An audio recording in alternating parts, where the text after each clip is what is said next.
base hit. A lot of folks feeling their heart and feeling the tension of this ball game.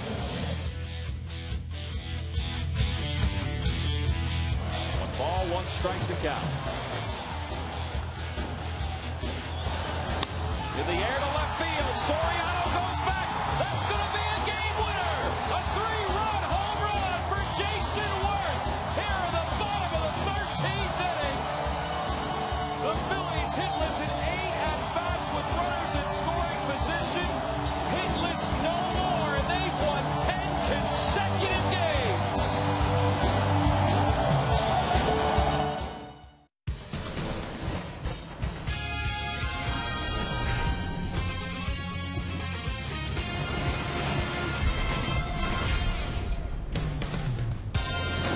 Scorching hot afternoon. The Phillies have been white hot. They've won 10 consecutive games, and one of the big reasons why, the pitching staff. The starters ERA 2.60, the bullpen ERA during this winning streak at 2.08, and of course the offense. The offense has been clicking on all cylinders all year long. This is the longest winning streak for this franchise since 1991, when they won 13 consecutive games. And today they'll go for the series sweep as they take on the Chicago Cubs this afternoon. And inside Citizens Bank Park, where are we? We're at the Bud Light rooftop, one of the best spots in this ballpark, high atop Ashburn Alley. Hi, everybody. I'm Tom McCarthy, along with Gary Matthews. Chris Wheeler will be along in just a little bit. And Sarge, last week we were at Bull's Barbecue, and you were able to taste the fare there. You can't taste the fare just yet here at the Bud Light rooftop, but there's been a lot of celebrating for the Phillies all season long because they've had a lot of walk-off victories. Well, they sure have. Clutch hitting, having great at-bats late in the game, early in the game. Consequently, you get some walk-offs. Take a look here at the highlights as you have Ibanez with a walk-off there, home run, game-winning knock as he comes in. What a great addition. And you have, all right now, Victorino, a walk-off walk as he ends up scoring that run, Tom. And that came against the New York Mets earlier this year. Then Victorino, a looping single to left center field against the Cincinnati Reds. That was on the last homestand. That was a pure walk-off victory for the Phillies. Later on in that homestand, Paul Bacco the opposite way. This was after Ryan Howard had hit a 3-run home run to tie that ball game. A very emotional win, but last night, the Fiesta Resistance for Jason Worth. Well, extra inning, Jason Worth, as he gets a home run, walk-off style here.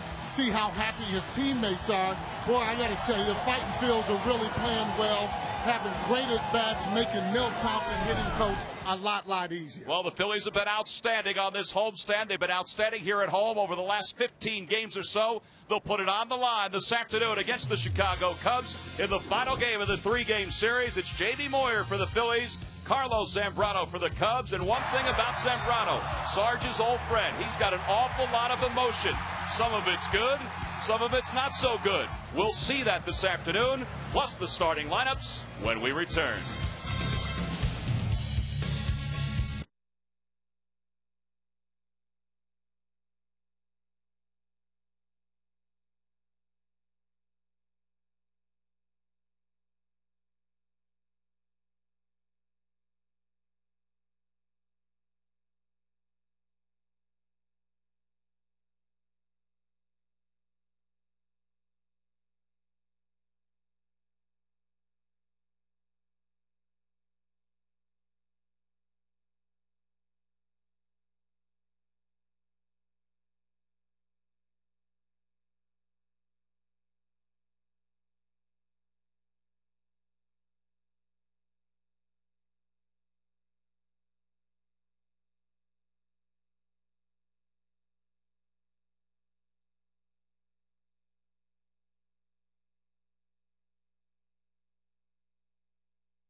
become unbelievably festive over the last few years, and there are games, there are barbecues, a lot of tailgating going on, and then you come into the ballpark and you enjoy a ball game.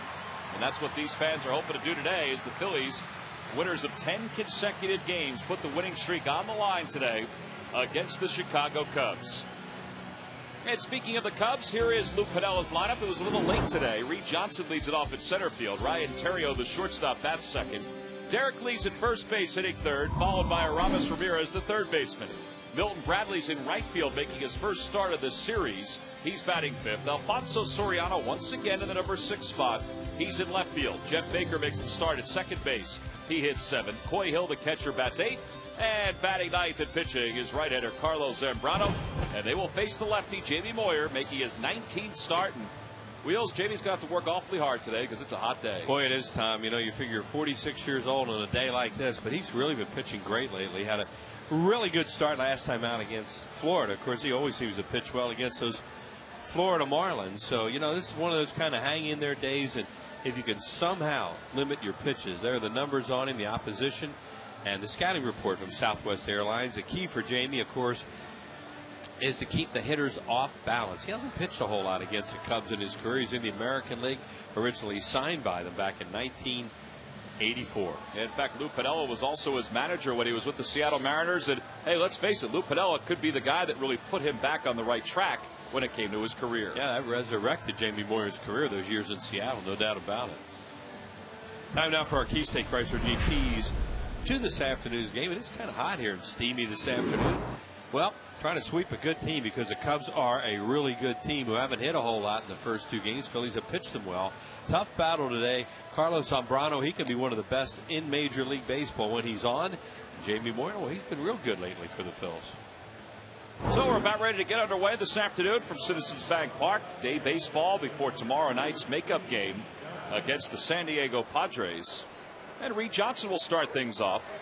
Johnson overall hitting .250 with 4 homers and 17 RBIs. And he is a .333 lifetime hitter against Jamie. And in last night's ball game, he was 0 for 4. He started the game by being hit by a pitch, and well, Jamie needs a little extra time. His shoelace came loose, and Pedro Feliz is just going to keep an eye on him to make sure he can tie it properly. I think he's saying to him, tell him to make it a double knot. He tell me, you know, you need me to help you get up, I'll help you.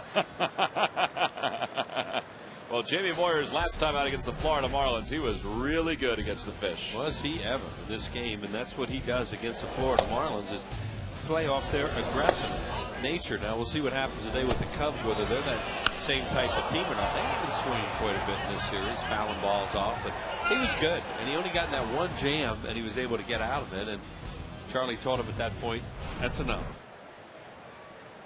Well, his shoes are tied. We're ready to go. Reed Johnson digs in. And the Citizens Bank Business Person Special is underway. And the first pitch is in there for a strike.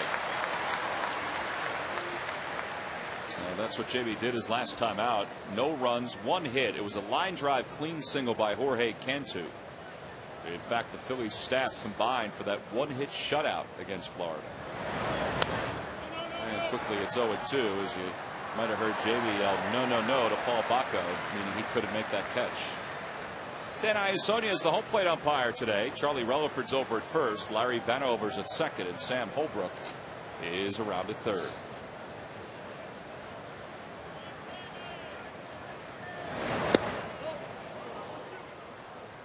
Jamie has not lost since the 17th of June, and that was against the Toronto Blue Jays. Since that time, you know, he's had a couple of outings where he's given up some runs, but the offense has bailed him out in both of those outings. Yeah, for a long time there, he couldn't win again. Remember how long it took him to get to 250. And then 251 was a little bit elusive, but as you say, Tom, he's won a lot of games since. He's at 255 career wins, which is 40th all time in baseball history.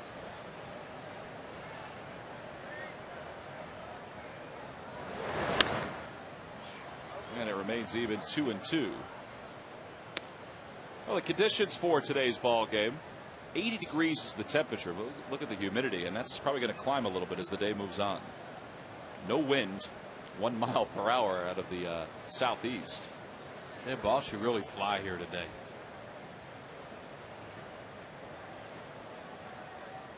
And a changeup swung on and missed, and Reed Johnson is strikeout victim number 1 for Jamie Moyer. Number 2,306 in his career. You said, Tom, a changeup and a perfect spot too. That pitch maybe was a potential for a called third strike. Certainly too close to take for Reed Johnson. So Johnson is retired. Here's Ryan Theriot, who scored the only run for the Cubs last night.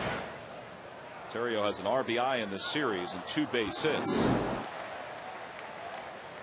And overall hitting .295 on the year.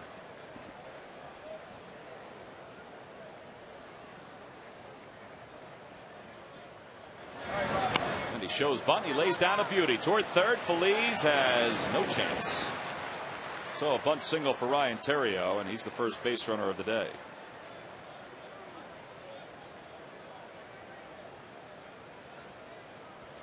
Yeah, it's a perfect bunt. Just drags it down the third base line. Pedro Feliz was not expecting a bunt from him. I don't know if Theriot bunts all that often, and they probably don't have that much on the scouting report that he's a guy who's going to bunt. Possibly, but he really surprised everybody with that. It was perfect. So with 1 out, it brings Derek Lee to the plate. 1 for 8 in this series is Lee. 18 home runs. And he takes a healthy hack and a miss at that pitch, and it's 0-1. When Jamie Moyer pitches, you play almost all these right-handed hitters to pull. So there's a huge hole in the left side for Derek Lee, and they have Pedro Feliz towards the line because they hit so many balls down that third base line. You see their defense in the infield. Now that's because they're always so out in front, right? Right. Because he doesn't throw hard. And they'll have a tendency to hook that changeup down there too. Kind of what he wants him to do. Play Pepper with the left side of the infield. See Derek Lee, of his 4 hits against Jamie for his career, 3 are doubles. Jamie pitches inside enough too that he gets ground balls down the third base line. That's what he needs, that pitch. He pitched really well inside against Florida the other night. Dan Iasonia is the home plate umpire. Oof, that's a good spot. That helps when he can get that one once in a while. Really sets up his stuff away too.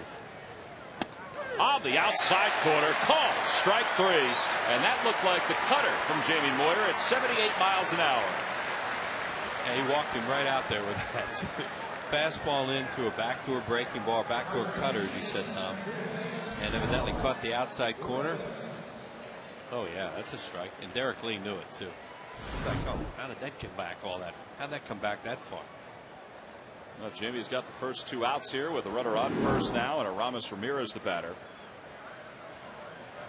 Aramis still trying to find his stroke. He's 0 for 7 in the series. Hit a ball well to center field last night, but he was out in front of that one a little bit, and that's part of your point about trying to find his stroke. Plus, he's had a sore shoulder, and boy, it's hard to hit when your shoulder's bad like that. Well, he said after the first game of the series that he doubts he'll be anywhere near 100% until next year. We can tell he's frustrated.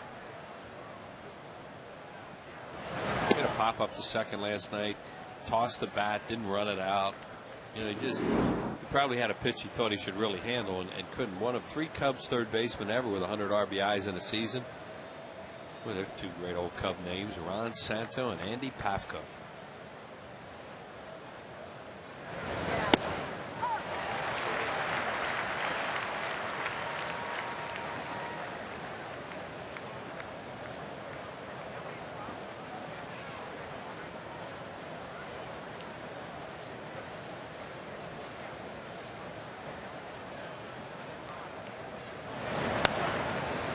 Jamie's ahead, 1 ball and 2 strikes.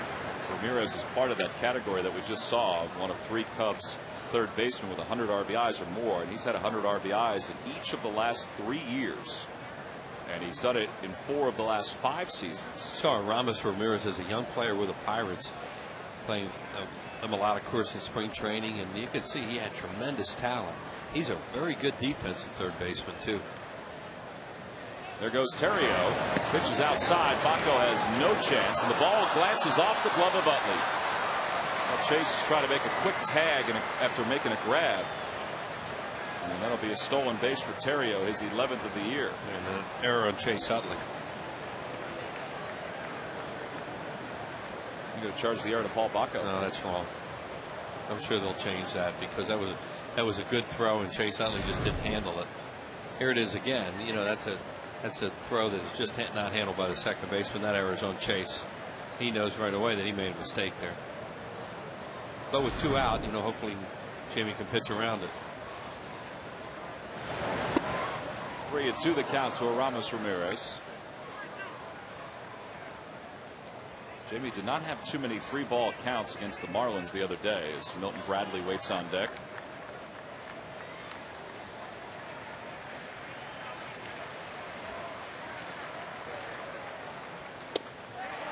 Nearly got him on the inside part of the plate. Ramirez looked back. He thought maybe he had been rung up, but it's ball 4, and the Cubs now with runners on first and third.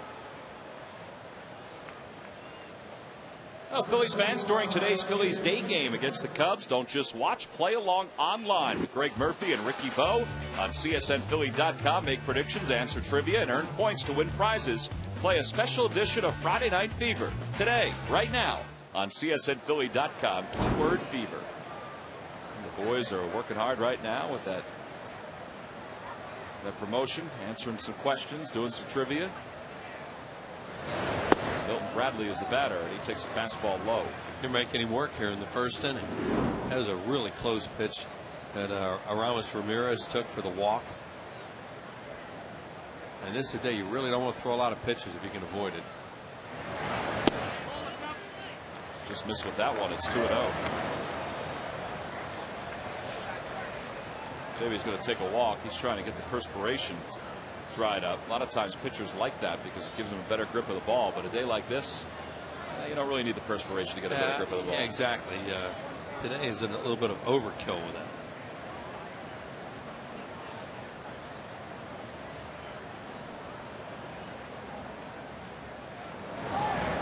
Bradley is 0 for 1 in this series, and Moyer makes a fine play. And at 46 years of age, he can still spin it. Jamie Moyer retires Milton Bradley, and the inning is over. He strands 2. Phillies are ready to bat for the first time.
Howard is the cleanup batter once again. Jason Worth, last night's hero, is in right field batting 5th. Greg Dobbs, the left fielder, hits 6th. The number 7 batter is Pedro Feliz, the 3rd baseman. Paul Bacco, of course, doing the catching, batting 8th. And batting 9th and pitching is left-hander Jamie Moyer. And they're facing a good one in right-hander Carlos Zambrano, as intense and emotional a pitcher as the Phillies will face this year. Yeah, Zambrano really is a good pitcher. He's got all the pitches. He's got an unbelievable makeup out there. Tough guy on the mound, but sometimes he'll blow sky high. The numbers on him there, he was on the disabled list for a while early in the season, and you know, he'll throw a water cooler, all kinds of stuff. He's the best hitting pitcher in the game. You see, when he comes up later on, you really have to pitch him like he's a hitter. He's emotional and animated, got a really lively fastball, 2-seam, cutter, sinker. Guy's just really good, and when he's on, he's a problem. Well, he's won 102 games for his career, and he's facing Jimmy Rollins to start things off, and he delivers a fastball for a strike. Jimmy overall hitting .238 with 8 homers and 37 RBIs. He has had himself a pretty good run during this month of July. He's riding a 7-game hitting streak, hitting nearly .390 during that stretch. Phillies only had 1 run until Jason Worth's home run in extra innings, and here it was on a 3-0 count. Jimmy hit a home run off Rich Hart. Boy, that pitching in that game last night on both sides was just that exceptional. Yeah, not only the starting staff, but also the bullpen for both teams. Straight through the game. Ball 4, and Jimmy works out a walk. The first walk of the day issued by Zambrano. And you saw Zambrano right there give himself a little lecture. What he was trying to do with Jimmy Rollins and wasn't able to do. He talks to himself.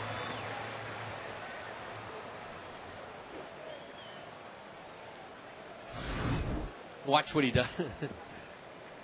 You know, down, up. I don't know that he was talking to Iasonia as much as to his catcher, Coy Hill. Or maybe himself. You know, you never know with him. Usually you know when he's mad at the umpire. That comes obvious. Oh, he's ahead 0-1 to Victorino with a runner on first. Jimmy has stolen 16 bases this year. Zambrano is one of those big guys that doesn't look real athletic. He is. He can hold runners on, field his position. And we already talked about an unbelievable hitter he is. And he's a switch hitter.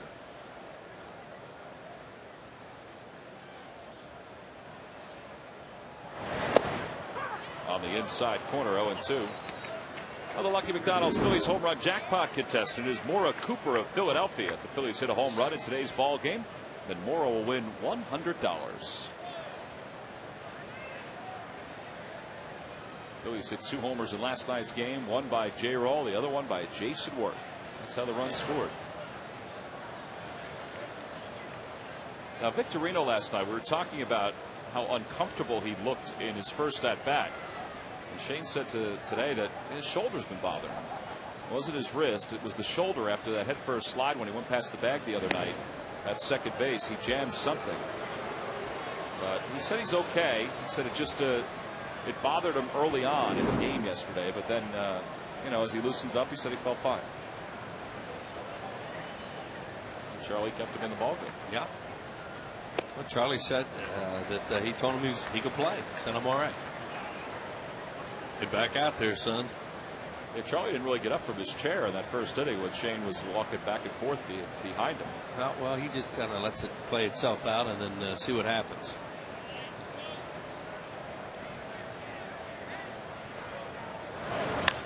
In the air to center field. Reed Johnson started in. Now he goes back and he's able to recover. That gives you an idea how it's going to take off today.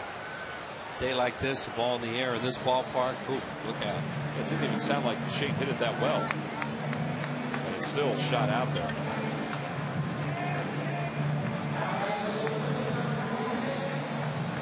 So 1 out. Here's Chase Utley. Chase just 1 for 9 in the series with an RBI. His average of .306. 21 home runs and 66 RBIs.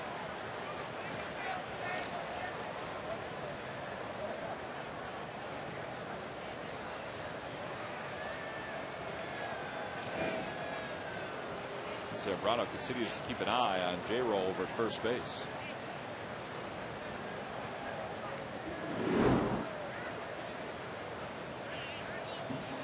See Chase's numbers when there's somebody on or when the bases are empty. And he watches that one go low. It's 1-0.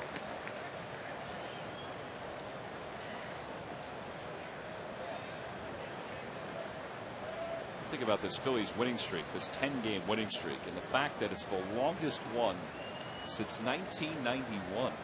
Yeah, and that team in 91 was really a bad team. It was going nowhere, and then had that really good run. And I'll never forget how loud it got. You know, that was back in the days. Was this still a baseball town? Did people care about baseball, all that stuff? And it just kind of rejuvenated everything for a couple weeks. Just won a very good year. But 2 years later, went to the World Series before losing to the Blue Jays. Well, the crowds, they started to get walk-up crowds for those games. That People were really into that winning streak and enjoying it.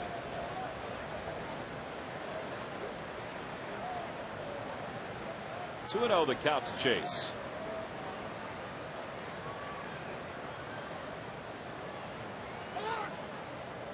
Time was called just as Zambrano was able to ready to break his hands. Dan Iasonia called time, and he got out of the way. Yeah, because he knew he was calling it kind of late. I don't know who called it, though. It didn't look like Chase did. He didn't point at anybody. Normally the umpire will point at the catcher if the catcher did it.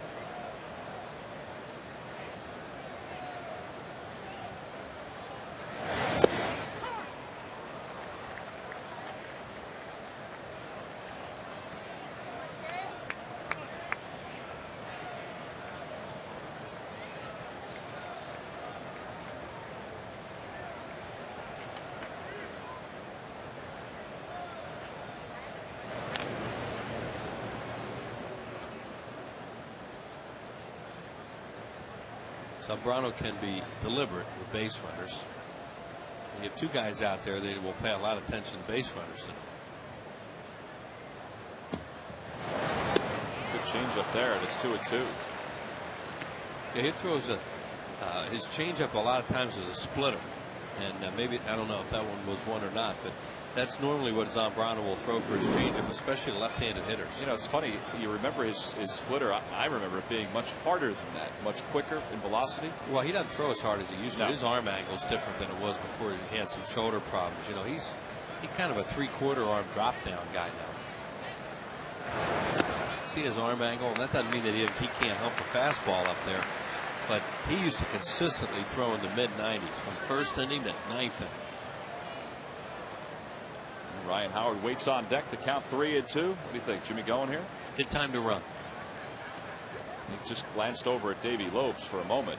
Yeah, and of course you're running on the count now. You don't leave early. You don't get a jump on this play. He goes, and the pitch is swung on and missed. The throw to second, and he is a dead duck.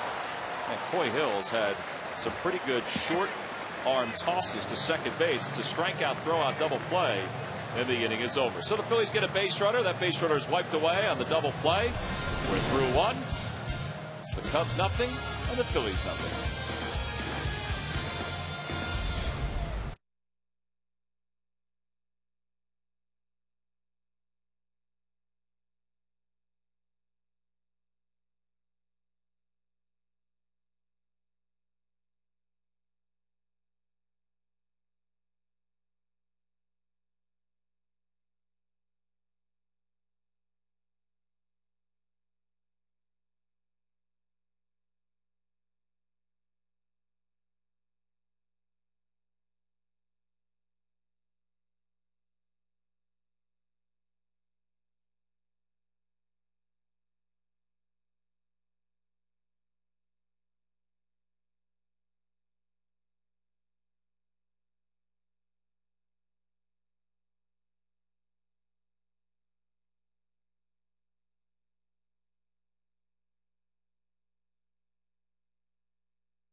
Second inning, Alfonso Soriano will lead it off. A warm afternoon here at Citizens Bank Park, and Jamie Moyer will go back to work. Soriano has 16 home runs this year and 38 RBIs. It is really strange to see him down in the number 6 spot in this order. 4 career home runs against Jamie, and a lot of at bats against him. That'll find the seats over the first base dugout. Well, he had at bats in the American League. Then, of course, when Jamie Moyer came over, he pitched a lot against Washington when Soriano was with the Nats. So that's another reason why his at-bats are way up against Jamie Moyer.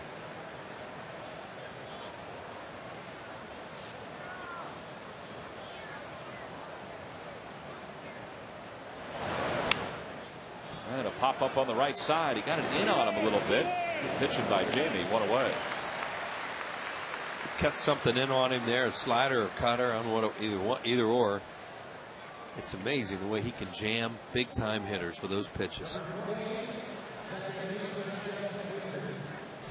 Look what he throws here. That's more a slider, it looked like, because it had a little loop to it. See Soriano's expression, like, how can I get jammed on that? His head was over toward shortstop too. It wasn't even on the ball. Yeah. Well, he's trying to hit everything 100, a mile. That's Soriano. He doesn't take any emergency swings.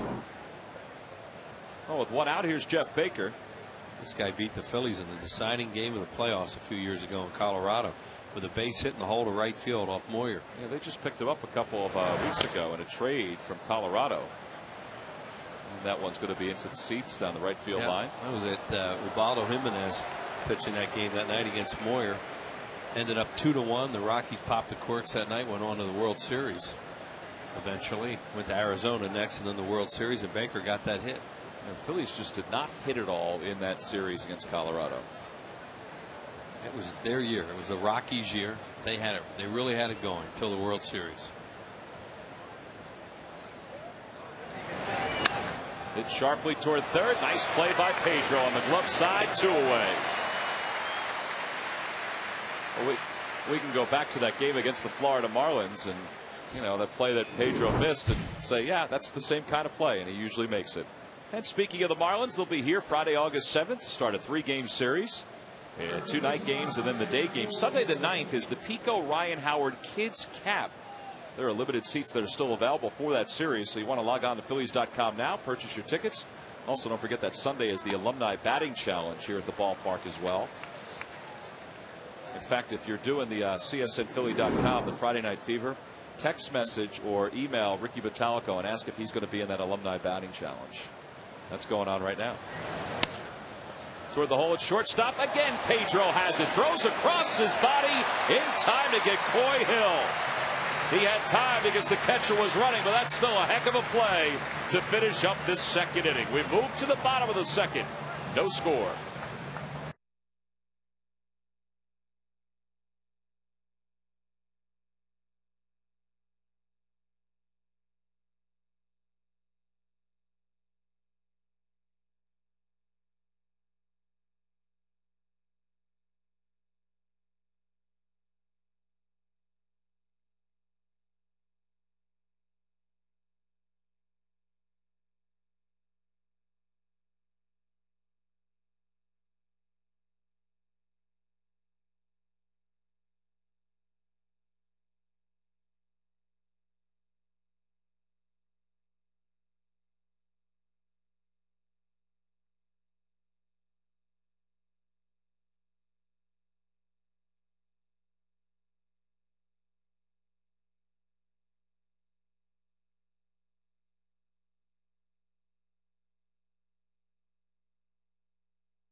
Oh, good. Ask Ricky if he's going to be in the Alumni Batting Challenge.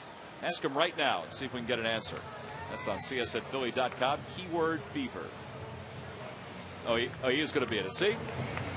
People probably don't remember that Bo's a left-handed hitter. He just showed you there. He can hit pretty good. Oh, he can swing the bat. He just didn't get a chance to hit that much because, you know, he was a relief pitcher. He was signed as a catcher originally. How many questions you have right now for Murph and Ricky Bo? Or he may have been a catcher before he was signed, but at one point in his baseball life, Bo was a catcher. Here's Ryan Howard to lead things off, and Ryan sends it in the air to right field. Not that deep. Milton Bradley's there, and he makes the catch. Boy, that was a pretty good swing, and he got it just a little in. Well, we talked about Zambrano's fastball. He doesn't throw many straight ones. His ball really moves. He can sink it, tail it, cut it, and it looked like he cut that one a little bit and got in on it. See if we can see on the replay. Look at it move. Little late movement, and it just got it in on him a little bit, and he didn't get it. Well, here's Jason Worth, last night's hero. Jason with his 21st home run. He now has 61 RBIs.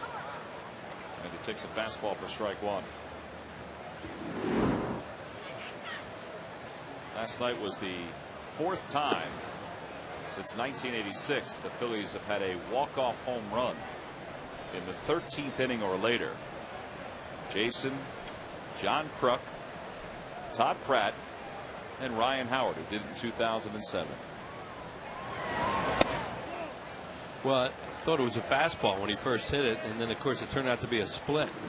And you know, look back on it, when you saw that swing, he was just out front, not out front, but you know, got started a little bit early, and the pitch was up, and he hit it out of the ballpark. And Samardzija was throwing a real good fastball to that point. Opposite way down the right field line, slicing foul. Here it is. Watch the swing.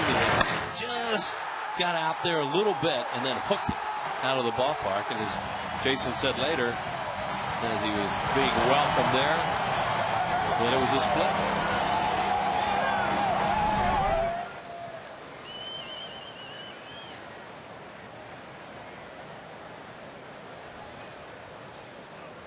Not that Jason's old by any stretch in Major League Baseball, but I was surprised that that was his first walk-off home run and his first walk-off splashdown. And then you get pounded by your teammates. He's big enough. He could handle it. He came out unscathed. First time. He's got to be fun.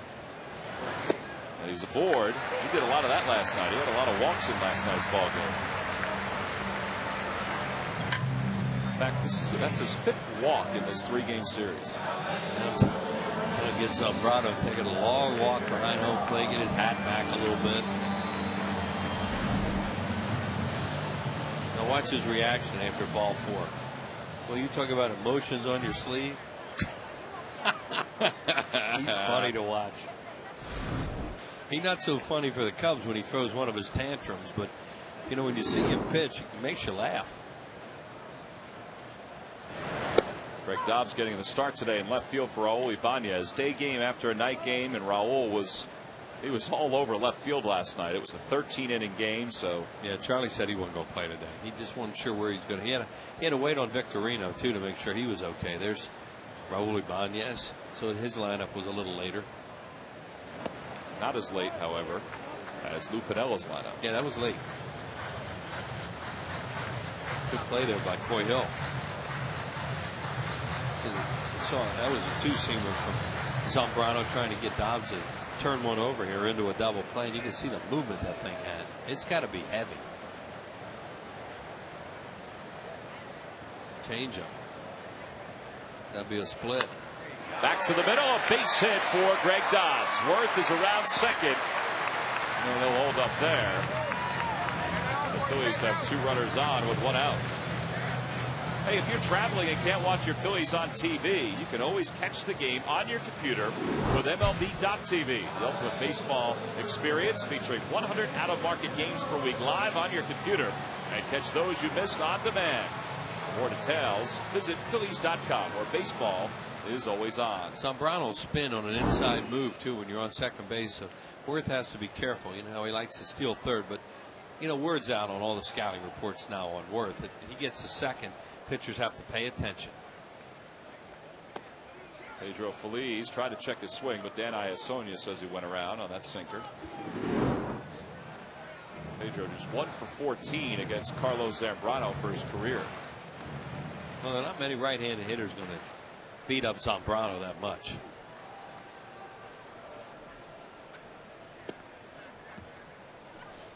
On the Toyota Major League scoreboard, the Pirates have taken a 5-2 lead over the Brewers. And well, how about that? After all the talk about Freddie Sanchez being dealt or Jack Wilson being dealt, Adam LaRoche reportedly has been traded to the Red Sox. Soft cue shot right side. Zambrano easily gets to the bag and then throws behind Jason Worth. That's the way he plays. That's a very foolish throw right there. With the bottom of the order, 2 outs, but that's Zambrano. You know, he could easily fire that thing down the third baseline. That might have been the end of his day. He may have stayed for another inning, but he would have been stewing. He'd be gonzo. And right there, there's no reason in the world to throw that ball to third base. None. And it's like Aramis Ramirez is going, what are you doing? But they're used to it. Paul Baco's used to him as well. As Coy Hill makes a nice backhanded play on that one. Baco was a teammate of Carlos Zambrano. Paul played for the Cubs. See his numbers overall. He is 6 for 30. Well, they feel they can get him out now, even with a base open, and then not turn the lineup over. So they're going to pitch to him.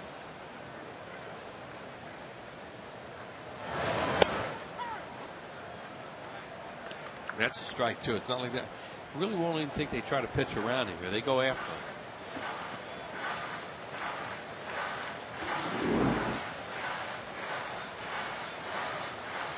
Obviously tough to score on Zambrano. Oh yeah. When he's on, he's one of the best in the game.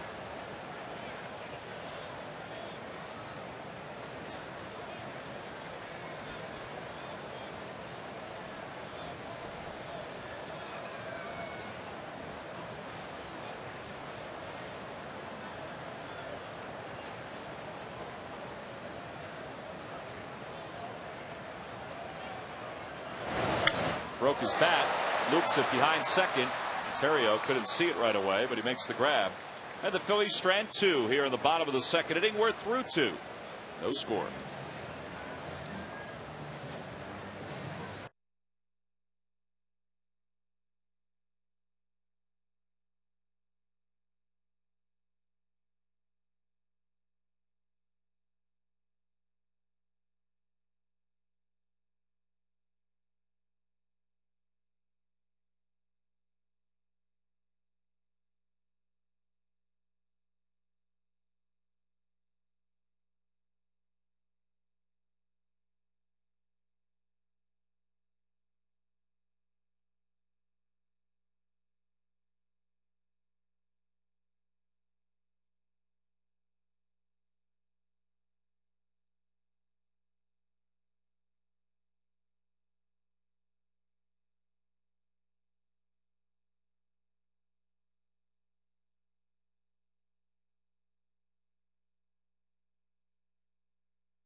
Fan forum section for all the information, and please submit your answer on the subject line. The question is, can you name the Phillies 3 Cy Young Award winners? Yes. Well, that's what I mean. Answer will be revealed in the 7th inning. But still, don't phrase them like that. Well, we start the top of the 3rd. Carlos Zambrano leads it off, and let's give you his numbers. He's a .238 hitter on the year with 3 home runs and 7 RBIs. He has 19 career home runs. And he takes a home run swing and pops it behind Ryan Howard. And Ryan makes an over-the-shoulder basket catch.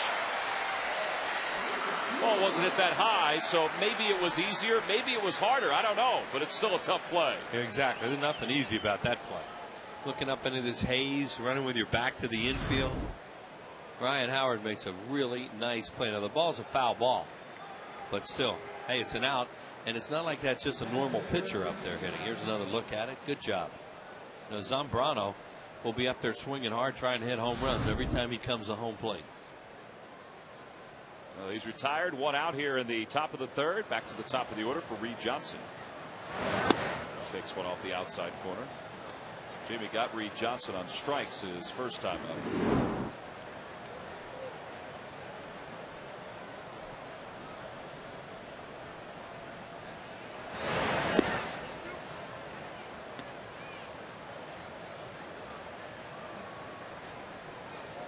Jamie made his major league debut. There's so many ties between Jamie and the Cubs and the Phillies, but he made his major league debut on June 16, 1986. Yeah, he made it off one of the winners of that trivia question. That's a good point, Wills. I won't say who it was, but he was a Cy Young Award winner. Yeah, and one of Jamie's idols as a kid.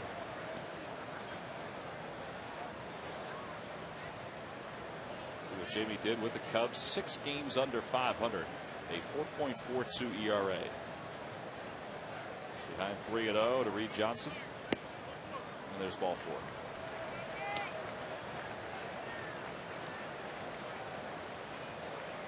Well, tomorrow's rescheduled game from April 20th against the Padres is sold out. But fans holding tickets for that April 20th game should use them for admission to tomorrow's Hatfield Dollar Dog Night. We haven't had a Dollar Dog Night in a little while, so tomorrow when the Padres are in town, there'll be a lot of dogs being sold. That'll be a party atmosphere here tomorrow night. Ryan Theriot now the hitter. Runner goes, pitch is taken inside, the throw to second, and I'm not sure if Reed Johnson was on a delay or if he missed a sign or if he fell, but he was an easy target for Paul Baca. Almost like he thought it was a hit and run. And Theriot didn't. Jamie Moyer just came in, wanted to know what the pitch was. It's just a bad jump. He's looking in. It's hard to tell on that angle, but wasn't he looking in? He was looking in. And then he thought it was a hit and run probably, and Theriot did not swing. So somebody made a mistake. They're going to talk about it. You usually tell, the base runner will usually let you tell, you know, what it was. Straight steal, they'll almost always run with their head down. See, he's looking in the whole time. He thinks it's a hit and run. He wants to know. He wants to make sure he knows where the ball goes. Slow chopper to J-roll. Low throw, handled easily by Ryan Howard. Jamie Moyer is through 3, so the base running or hitting mistake by the Cubs helps Jamie along here in the top of the third. Still no scores. We go to the home third.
That is another sold-out crowd here at Citizens Bank Park,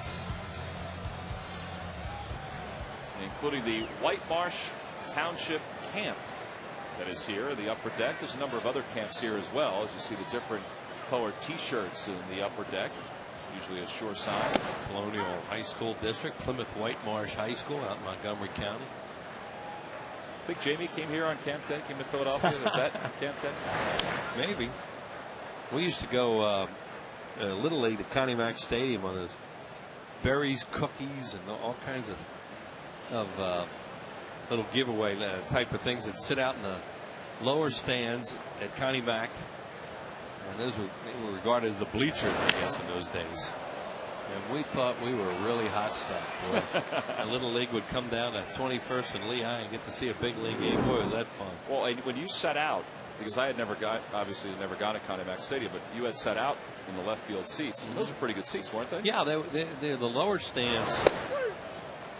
Oh, Jamie wants that pitch. I personally always liked the upper deck a little bit better, because in those old ballparks, if you sat in the lower stands like that at Connie Mack, it was kind of blocked. You know, you couldn't see the fly balls in the air and that kind of stuff. But, you know, Connie Mack was one of those old ballparks that, you know, is your childhood, that you just remember. It wasn't like this one where it was so open. You would walk into a little narrow entrance like Wrigley or Fenway, and all of a sudden it was green. You know, all that green and everything. What a great place that was. Well, and you talk about Wrigley Field. If anybody's been to Wrigley, as Jimmy shoots this one to left field, Alfonso Soriano makes the grab. I think that if you go to the second deck at Wrigley Field, those are also the better seats, like right behind home plate or off to the left or off to the right. I love to sit in the upper deck at Connie Mack Stadium. It didn't matter where, even if you're in the outfield, you could see. But boy, between first and third, if you sat on the first base side of Connie Mack Stadium, every once in a while a guy would hit one over that big wall 29 feet high, and you'd see it bounce on the rooftops. There's Shane Victorino. It takes it for a strike, and it's 0-1. Yeah, and there were night games at that time, contrary to what some think. I can still see Willie McCovey hit one of those one night, and it must have bounced 6 times, and the roof just kept bouncing from rooftop to rooftop. That's great. Yeah. So it wasn't that steep in the upper deck. No, it really wasn't, Tom. It was a great seat. Line drive, base hit for Victorino. And he's aboard with 2 outs. You know, Wheels, I asked that because if you ever went to old Yankee Stadium and you sat in the upper deck, it was almost as if you felt like you were going to fall backward. Yeah. It was so steep. Well, I'm not saying when you walk down the steps in there that, you know, if you had a little fear of heights. Here's a base hit by Victorino, and here's Zambrano saying, that's my fault. Oh, come on, don't throw it there. I know he's a fastball hitter. I'm trying to think of a guy that could have been like a Zambrano back in those days. Was that demonstrative? Well, I mean demonstrative. No, Marichal was all business. The theatrics did not quite play into the game as much in that era as they do in sports nowadays. I watched the All-Star game at Old Tiger Stadium where Juan Marichal was pitching, and he was pretty demonstrative there. Johnny Bench was catching. Well, he had that high leg kick. Juan Marichal made his major league debut against the Phillies, pitched a one-hitter, and Clay Dalrymple got the hit off him.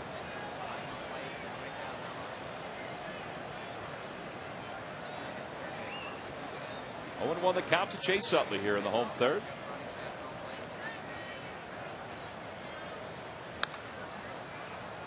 And Chase is behind 0-2.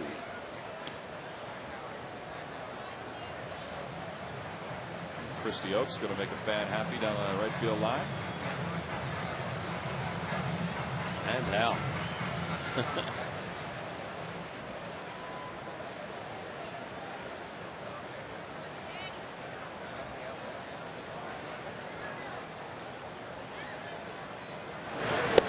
And Chase is rung up for the final out here in the third inning. So 2 looking strikeouts for Zambrano in this inning. 3 strikeouts overall. And we're through 3.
Tell you, there's some pretty good seats still available for that series against the Giants. And you see the Giants where they sit in the wild card behind the Colorado Rockies, who continue to just surge under Jim Tracy.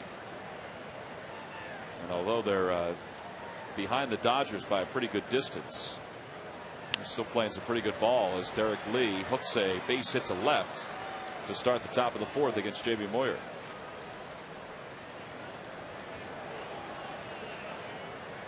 That's the second hit that Jamie's allowed in today's game. And it'll bring Aramis Ramirez to the plate. Jamie has walked 2. He's allowed 2 hits. And it was Ramirez who he walked back in the first inning.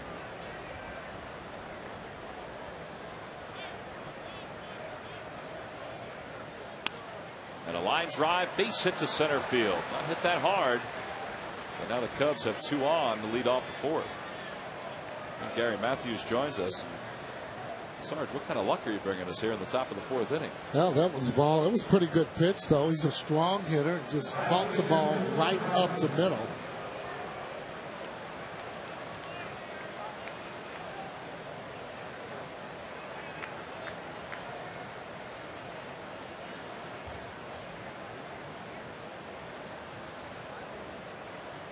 Well, Milton Bradley bounced back to the mound his first time up. A little swing and bunt to the left of the hill, and Jamie made a nice play on it. Count 1 ball and no strikes to him. Not really Bradley-like with those type of numbers that you see. Been in a long slump just about the whole season. And he lines that one the opposite way. Worth's going to get to it quickly, and Lee is going to hold up at third. But the bases are going to be loaded with nobody out here in the top of the fourth inning. Now notice too, not a lot of hard hit balls, but very effective because the balls are right in the hole. Jamie's still looking for that ground ball. He'll take a double play to try and get out of this inning. Give up a run. So Milton Bradley is aboard. 3 straight hits now for the Cubs. And the Phillies will play the infield at double play depth. Soriano popped out to Ryan Howard his first time up. He lines that one foul. Now just take a look at the location. That ball up in the zone. That one there, it's up in its own outside, but they're going that way. You can see the hitters have made an adjustment and taking and hitting the ball the other way. Yeah, almost all 3 pitches were in the same spot. 0-2 the count to Soriano.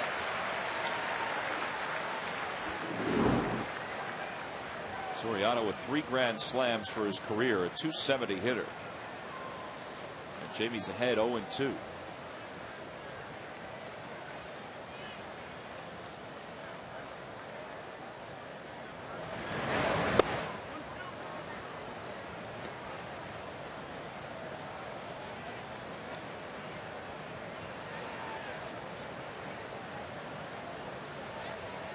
Soriano almost leans over the plate, has a close stance, and continues to go into them. You can pitch them inside, but you got to make sure it's way inside.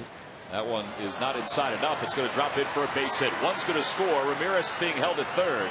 4 straight hits now for the Cubs, and they lead at 1-0. And really only Derek Lee's ball has been hit hard. Soriano with his 5th hit in the series, and Chicago's on top 1-0. Yeah, those balls up a little bit. Still needs to try and get the ground ball. See where this pitch is. We said in, and you can see the ball out over the plate, and he still didn't hit the ball hard. And frustration for Jamie that feels he's making good pitches and not getting good results. Now the number 7 hitter Jeff Baker, who grounded out to third his first time up, will stand in again. The Phillies will look for the double play ball. They'll let another run score. He works him away. It's 1-0.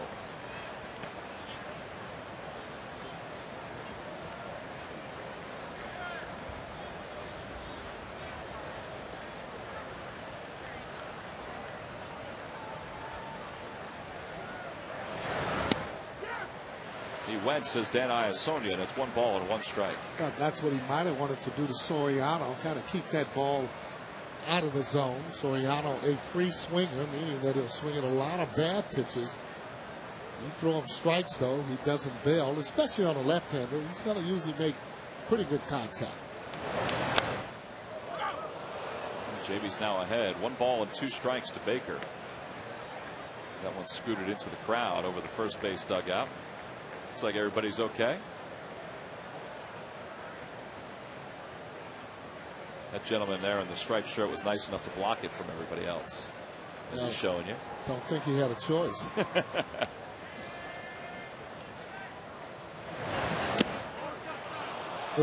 Just missed a backdoor slider. That's that pitch that he ended up striking Derek Lee out first time up there. Watch this pitch. And it is a ball. Didn't really come all the way around.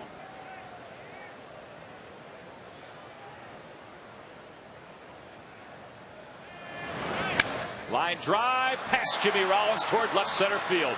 2 runs are going to score. Soriano's heading to third. The throw goes to second. Utley misses the ball. It's loose. Soriano's going to try for the plate.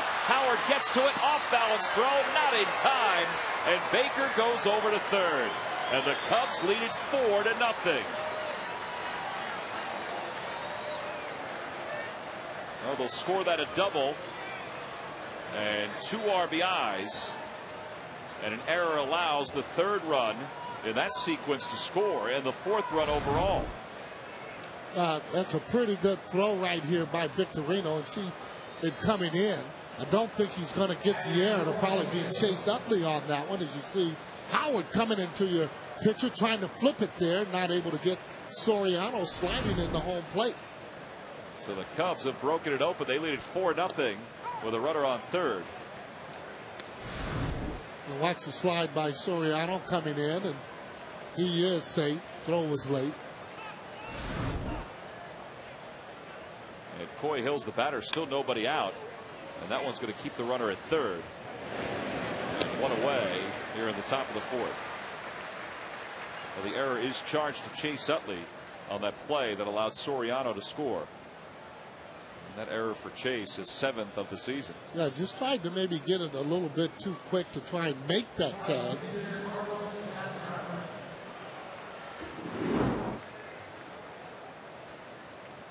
Here's Zambrano, who popped up his first time up. The Phillies play the infield in halfway with a runner on third. And he hits this one hard towards short. That'll keep the runner at third again. Right before, excuse me, Tom, right before that pitch, saw Zambrano as he moved up toward Jamie Moyer and ended up getting jammed as he shakes his head coming back.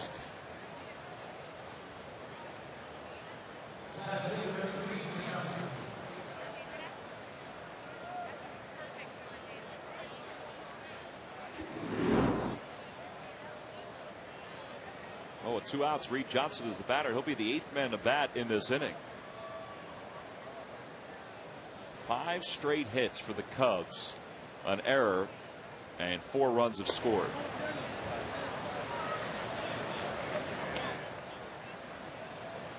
Phillies have a little action in their bullpen now. Yeah, Clay Condry's up and loosening at this point. Jamie's thrown 55 pitches, but Charlie doesn't want this inning to get away totally.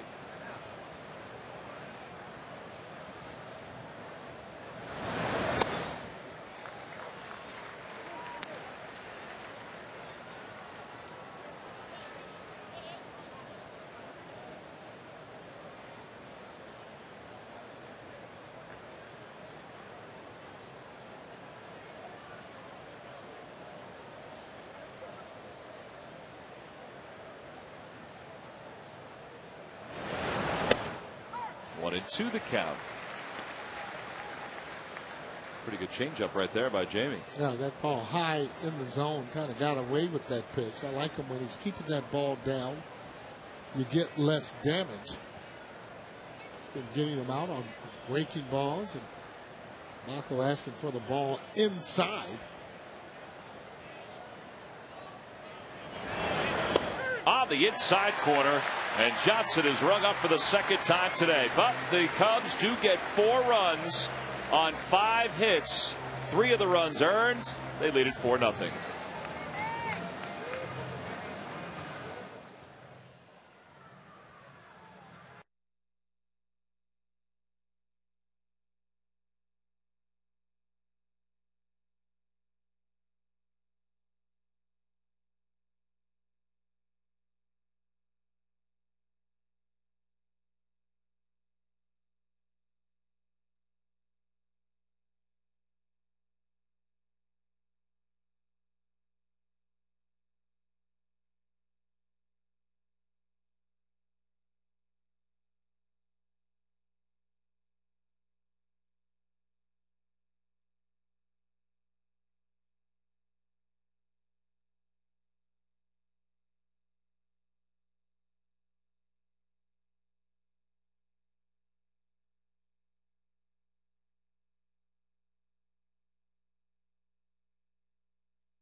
And by Ford Fusion Hybrid, the most fuel-efficient midsize. Drive one today. Well, the Phillies have a hole to dig themselves out of here. They're down 4-0 on a warm afternoon. Sarge, I can't believe that you had Christine fan you before we did that open today. Is there anything that could be considered a secret when we're going through and doing these opens? Not when you're out in the public like that. I mean, there are all these fans wondering, where's this big athlete? He's got to be tough. He's got to be able to take all the elements. And I can't tell you. Not so much. Can't tell you how I was sweating out there. Oh, it was pretty hot. No wonder Wills wanted no part of that. It was kind of neat being out there, though. I mean, that's a pretty good spot to watch the game. By the Bud Light side. Yeah, well, not a bad seat in the house. I don't think Ryan liked that pitch, and it's 2-1 to him here to start the bottom of the 4th inning. That Bud Light rooftop is right above Ashburn Alley, if you're wondering. If you ever came to the ballpark or haven't gotten here yet. And it's a pretty cool place if you have standing room only tickets to sit and watch the the festivities going on during the course of the day. You can see just about everything from out there. Yeah. That one's pulled to the right side. Terrio, the shortstop, has it, and he's able to throw out Ryan. 1 out. One thing you got to be careful with out there, though, is you just don't want to knock anything over. Oh yeah, we had a little accident going on there. I just can't believe it. I tell you, Harry Carey would not be happy about spilling a Bud Light. I'll tell you that right now. Here's Jason Worth with one away. And they actually used to have that in the booth for him back in the day. He'd always talk about 6 of his favorite friends are coming into the booth and all named Bud.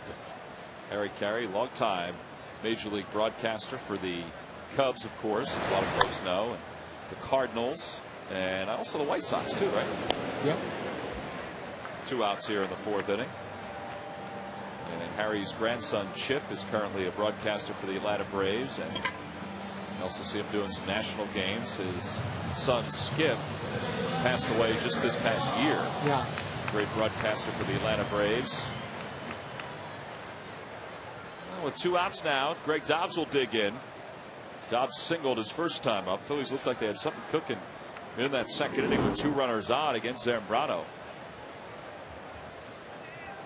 Trying to fire up this offense today on a hot day.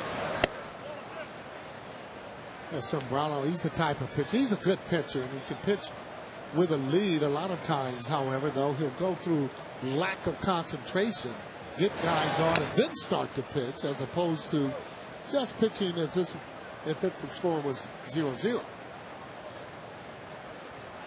You know, on the other hand, for Jamie Moyer, he has not been pitching bad. He's just had some bad luck with not a lot of balls hit hard.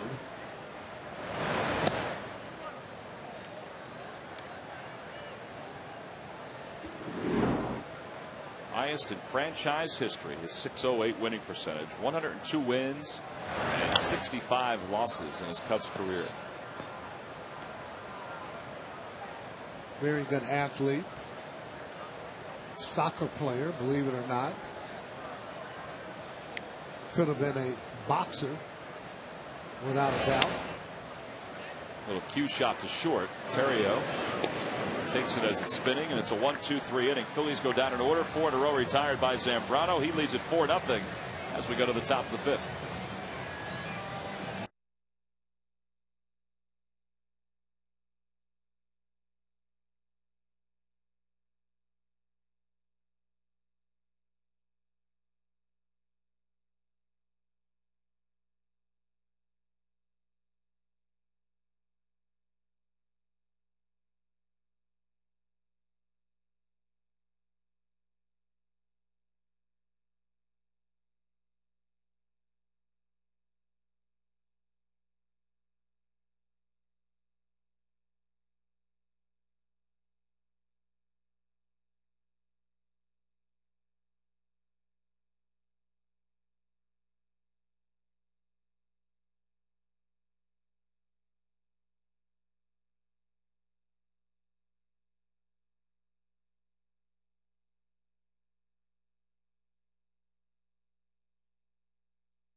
Against 2, 3, and 4 for Chicago. Jamie allowed 4 runs in the 4th on 5 hits.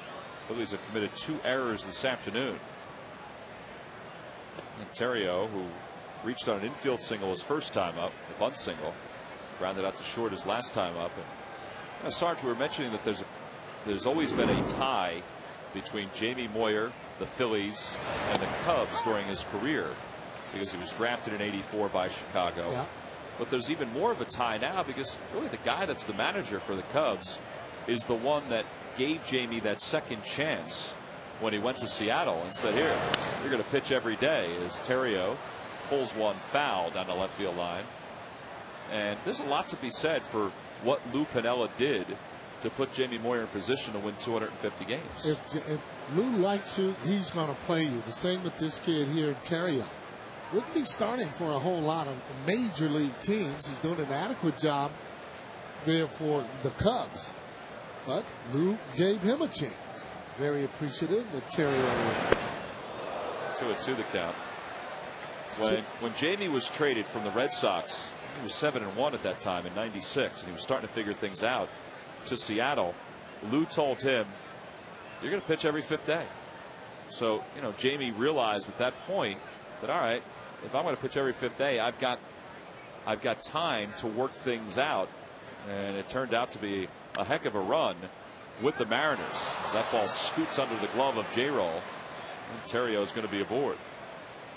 Pretty good pitch Terrio hit. Breaking ball almost in the dirt. Hits past J-Roll at shortstop. The second hit of the day for Terrio. Now, the one thing this kid gives you is just a great effort. You can see that ball down in the zone. Ball actually gets past J-Roll. That's how hard that ball was hit. That'll bring Derek Lee to the plate. He's 1 for 2.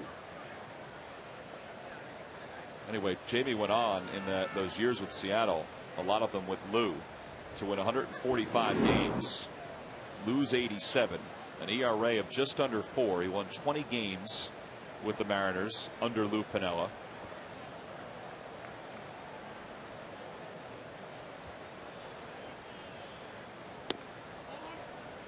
And I would think, Sarge, as a player, you know, when you have a manager that is by your side or on your side, it certainly helps. Well, it helps. It takes pressure off of you that if things go bad, that, you know, you're able, you know, you're going to get a long shake. He didn't have to worry about coming out of that rotation. Do you have a guy like that at all during your career? I mean, I know you were pretty consistent. Yeah, I played pretty much on all the teams I've ever played on, from Little League on up. So it wasn't until the actual end when I started DHing. So I've never had managers where they did not want me in the lineup. So that in itself is a little bit easier, but puts pressure on you that you have to go out and perform. Well, Dallas Green, though, is a guy that wanted you when he went to Chicago. So, right. You know, I mean, he's a guy that, right. You know, you were on his side. From here in Philadelphia, knew what kind of player I was, and I think mainly going over because he knew I would get on other players, and we would do that, police ourselves. There's Big D. Pete Rose would do the same thing. You leave him on third base, it wouldn't be the manager that would have a talk with you, it would be Pete Rose. Because he felt he got paid by scoring runs, and his goal was to score 100 runs plus. He didn't like being left on third base, and we're going to be able to get away with that a lot.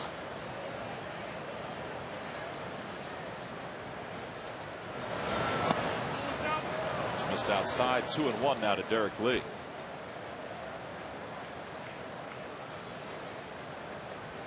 A lot of the credit for Jamie's turnaround as a player. He's won more games in his 40s than he did in his 20s. I mean, there's a lot of people that he can thank. Yeah, but it was his hard work that really laid the foundation. But you know, when you have success, you piece together this little tree that are all the people that helped you along the way. Yeah, well, he has had some help, but mainly the help has come from Jamie Moyer. He's not happy right now with his command in this inning or these last couple of innings. And the one thing that you really marvel about is that he's doing this, and not a guy that's throwing the ball 95, 96. He's doing it with knowing how to pitch.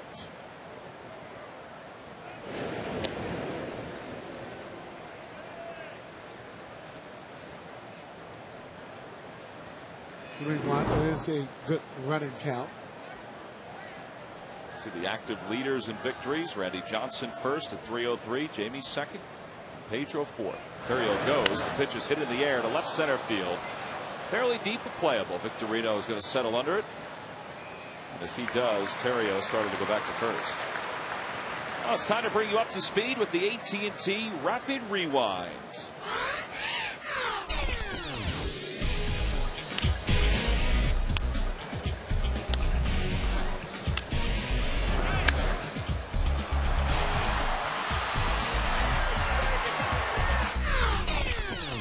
AT&T, the nation's fastest 3G network. AT&T, your world delivered, and the whole rewind was basically surrounding the fourth inning for the Cubs when they scored 4 runs.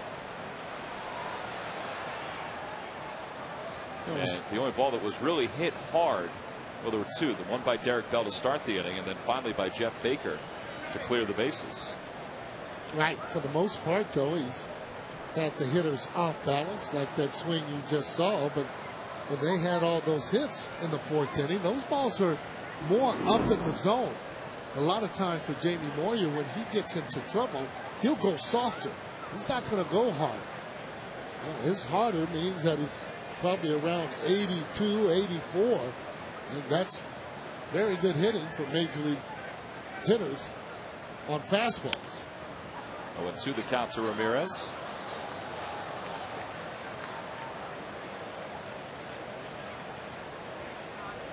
Jamie's key to pitching is making sure the hitters are off balance. That's why as a hitter, if you don't have patience on a pitcher like Jamie, he's going to be getting you out and getting you out quite a bit. That fourth inning, Cub hitters a lot more patient.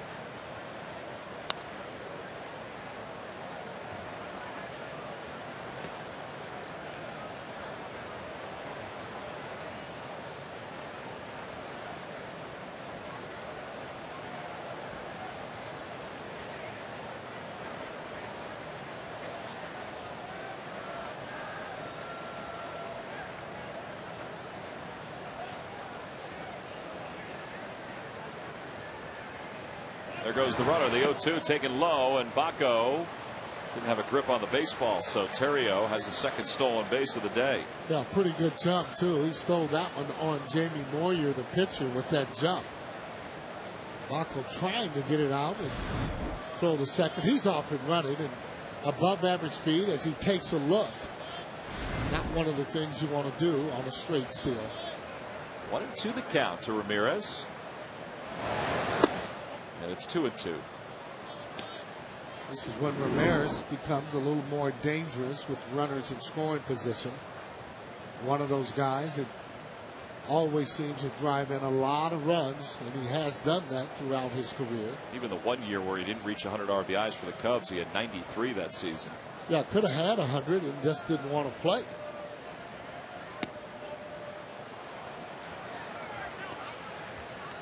Yeah, that many RBIs. For me, I mean, if you get the opportunity, he could have actually come back that year. The last, I thought, easy 2 or 3 weeks, and just didn't come back that year. Was he hurt? That was the year he was hurt? Yeah. Ball 4, and Jamie issues a walk. Jamie in his outing against Florida, and Charlie will tell you this, was aggressive. He was not running a whole lot of deep counts. He had 2 3-ball counts against the Marlins his last time out. And today he's got 4 3-ball counts. And we're just in the 5th. And I think Rich Doobie's going to go to the phone and tell Clay Condrey to get up and start loosening again. Yeah, well, you can tell, though, different team. Again, that adjustment in the 4th inning, making him throw strikes. They were hitting their pitch, ball up in the zone. The game in Miami, very aggressive, but keeping those hitters off balance. There's Milton Bradley, and he hits one sharply through the hole at shortstop into left field. Rounding third, heading for home is Terrio. The throw by Dobbs goes right past the cutoff man. It's an RBI single for Bradley, and the Cubs lead it 5-0.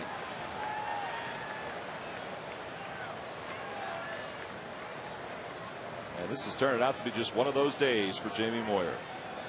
That ball pulled right in the hole. Bradley driving in Terrio from second base.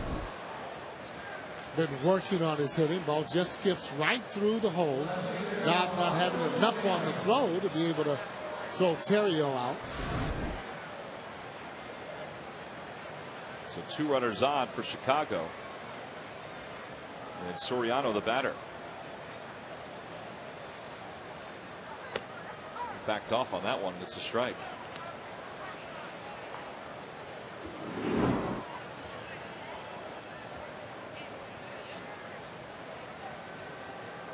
Soriano's 1 for 2. He singled and scored a run in the 4th. Drove in one as well.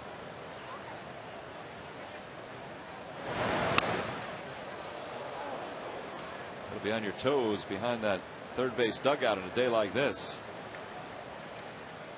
Yeah, well, anytime Jamie Moyer pitches, you're going to have a lot of balls that are pulled. That's why you really got to watch it, especially with the younger kids. And that balls come in the stands pretty quick. Don't almost have time to even get out of the way of it. Pop up right side. Ryan Howard makes the final call. That's the second out. The runners made on first and second, but now 2 away here in the top of the 5th inning. This game is still manageable. And they can work that count on Sombrano when he's pitching. Maybe he starts to walk a couple. He usually will do that. But when he's on, he's a pretty tough hombre to come back on. Baker doubled home 2. 3 actually scored on his double to left center field. He wound up on third. That was in the last inning. And he takes one a little low, and it's 1-0.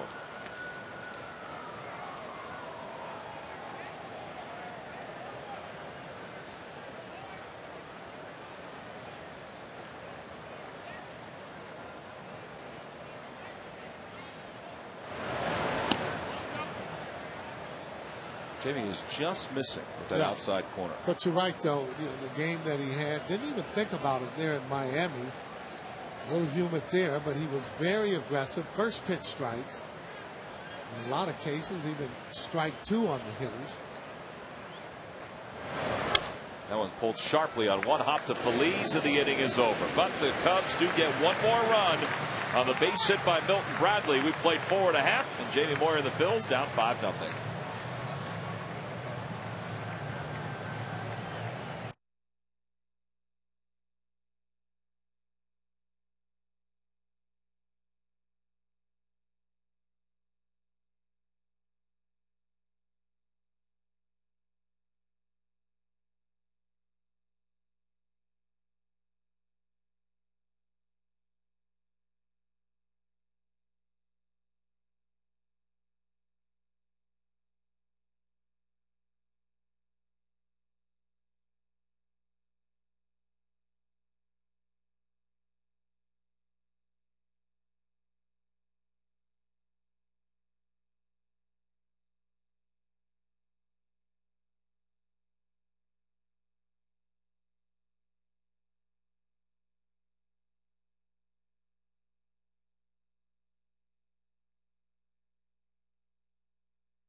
I just can't sit here. You can order your tickets now by logging on to Phillies.com. Well, I apologize. I'll let you read the next promo. That's fine. I'm just here to help, Tom. Well, we start the bottom of the 5th inning, and now the Phillies offense is going to see what they can do against Carlos Zambrano. All right, Sarge, you've seen Zambrano. You coached with the Cubs. You've worked with him. Obviously, you've taught him everything he knows from a hitting standpoint. What do you do when you're down 5-0 against him as a hitter? Well, you try to work the count, try and get on. And again, now you're eliminating any type of ball you want to hit out of the ballpark. You're just trying to center the ball. And this guy here throws a lot of different movements on his fastball. And a lot of times we'd like to say he's making up pitches when he's on the mound. Carlos Zambrano is the type of pitcher who gets bored a lot of times when he's out there on the mound, and he'll get into trouble. When you say he gets bored, what does he do? Well, he just starts throwing pitches that he wants to throw. I mean, might throw a hard sinker, might throw a cutter. When he gets a lead, he might, throw a pitch that normally he wouldn't be throwing in a game. He might even throw you a knuckleball, split. Well, he's ahead 1-2, so he throws a fastball there at 94. Well, had some really good late movement on it. When he gets into trouble, though, he has that extra to be able to get you out. With fastball, not afraid to come up and in on any of the hitters. Last All-Star appearance was last year when the All-Star game was at Yankee Stadium. And a high chopper off the plate. Phillies legs it out for an infield base hit. That might cause him to stew a little bit, right? Well, he's not going to get really angry over that, but somebody makes an error behind him. Umpire's calling some bad pitches. Now that will upset him, and you'll know when he gets upset.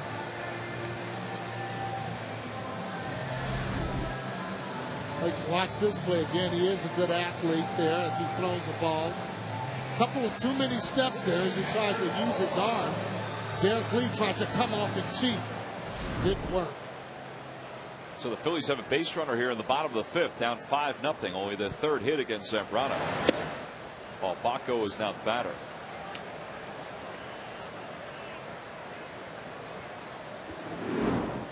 Walker got jammed his last time up. And he lines one over the head of Jeff Baker into right field, a base hit. Phillies now with runners on first and second to start this fifth inning. Jamie Moyer's day is done.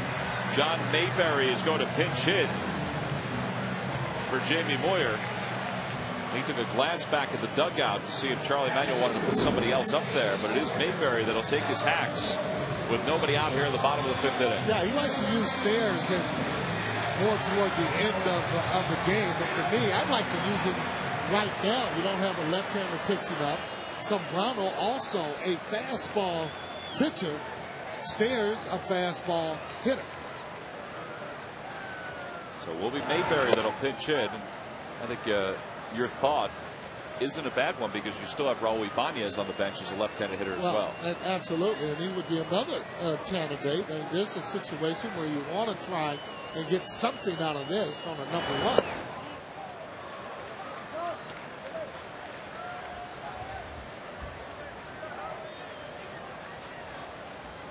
Mayberry batting with Pedro Feliz on second base and Paul Bacco on first. And he hits one in the air softly to right center. That's going to drop in for a base hit. Pedro holds up at third. He didn't get a great jump. I don't know if he didn't see that off the bat, but the bases are now loaded. We don't want to take any chances with nobody out. And back to the top of the order we go. Yeah, not really good base running. Again, once you get on second base, you have to look and see where all the outfielders are. Therefore, when it's hit, you can just take off. And notice how Feliz goes. He takes off. Now he has to look. Now that costs him from being able to score. If he goes right away, no way that anybody's going to catch that ball.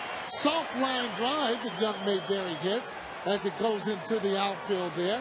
And again, don't think Milton Bradley's going to take a chance and be coming home with that. So let's see what happens. Well, Jimmy takes the pitch outside. It's 1-0. I just thought that Pedro off the bat would have had a good angle to see that that ball was dropping in. Yeah, but that's why you got to look once you're on the bag before that pitch is thrown to see where the fielders are. In the air to shallow center. Reed Johnson's going to get a pretty good setup on this. Feliz tags from third.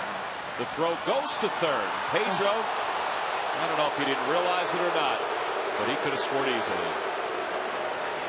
Oh, man. Oh, bad base running again. But you got to be able to score from there. And again, you can tag up on that and start to run and look at that and see where the throw is going. You can see that Pedro there in the bottom box. He starts and then comes back, and the ball is going into third base. Yeah, they were conceding the run. They were going to let the run score. And that's why I was saying, too, with Bradley, they're not going to be throwing that ball home and get runners on second and third. So the bases remain loaded, one out. The Phillies still have not scored a run. They've had a couple of opportunities in this inning, but just haven't been able to get Pedro Feliz home from second base. He's now on third. Bacco's on second. Yeah. John Mayberry's on first.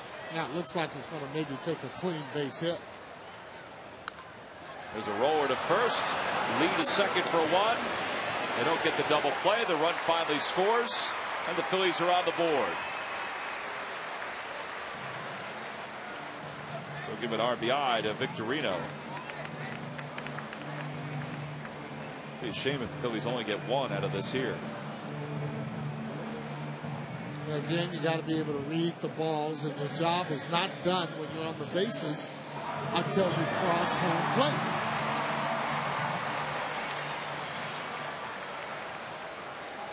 Chase is 0 for 2. He's struck out twice.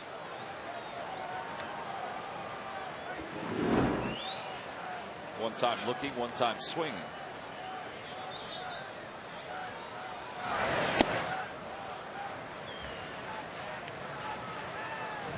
That's what I'm saying about Zambrano. This is going toward the end of the lineup, and he's had 3 hits in a row.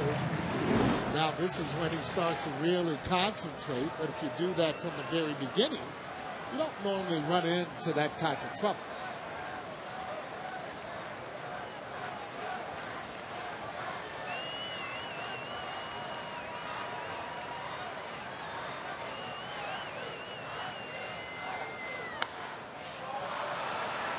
Off the end of the bat, Ramirez will give it a run. And the count 1 ball and 1 strike now to Chase.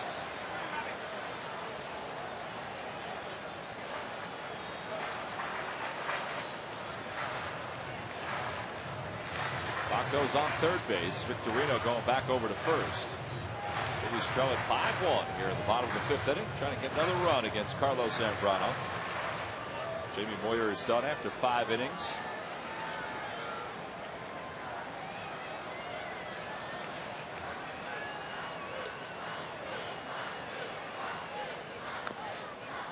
And it's 1 ball and 2 strikes now to Chase.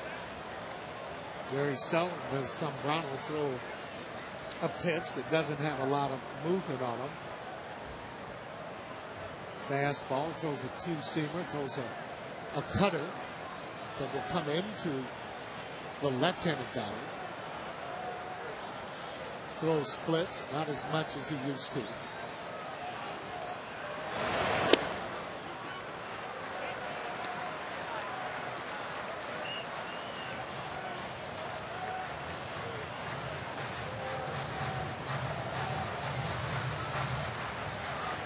See him chewing on that gum.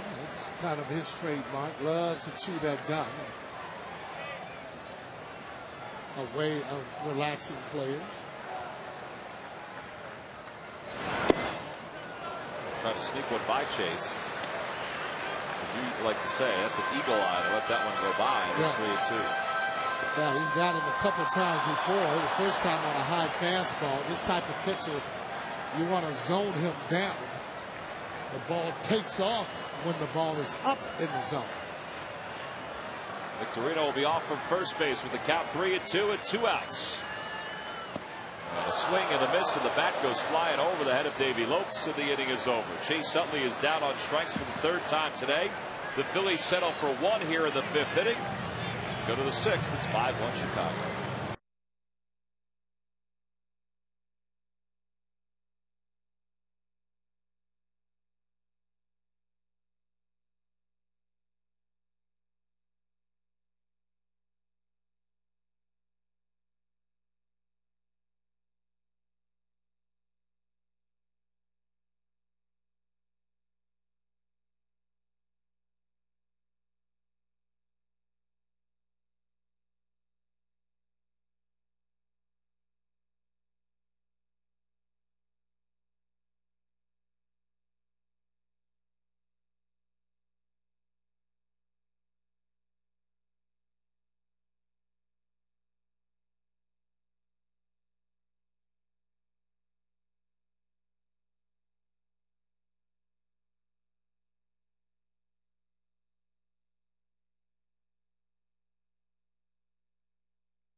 For the way. Well, the Phillies are going to need some clutch hitting today if they're going to get back in this one. They trail at 5-1, and Clay Condrey is going to take over for Jamie Moyer. Jamie goes 5. He allows 8 hits and 5 runs. Clay in his 36th game, he's 6-2 with a 3.50 ERA. He was the winner in last night's ball game. In fact, some of the players are now joking that if the Phillies want an extra inning win, they got to put Clay in the game because he's gotten himself a career-high 6 victories this season. Yeah, sort of like a vulture there, just kind of leaning over some meat that's already, I guess, well, hey, passed away. I almost like the way you snatched that. What'd you snatch out of my hand? The card for the promo. What was that all about? What, the last inning? Yeah, I mean, I was getting ready to read it, and you were late. Here you come in with your Coke, only bringing one, by the way. You never, there you go. So you were handing it over to me. Well, I didn't have a choice. Either that or lose my hat, one of the two. Well, I've seen your hat collection, so if you lost that one, it wouldn't be a bad thing. Oh, boy. Thank you. Thanks a lot. Thanks for that comment. 0-2 the count to Coy Hill. And he hits it in the air off the end of the bat. Left center field. Traveling pretty well. Victorino on the run. He makes the grab. Good example of when it's warm, how the ball carries and carries in this ballpark. Victorino has that extra gear to run down balls. That's what he did then. Good jump on it. You see him taking off a little bit further then as he reaches up. A little backhand catch. There he is again. Yeah, how about that? Right there, Southwest Airlines here. All right.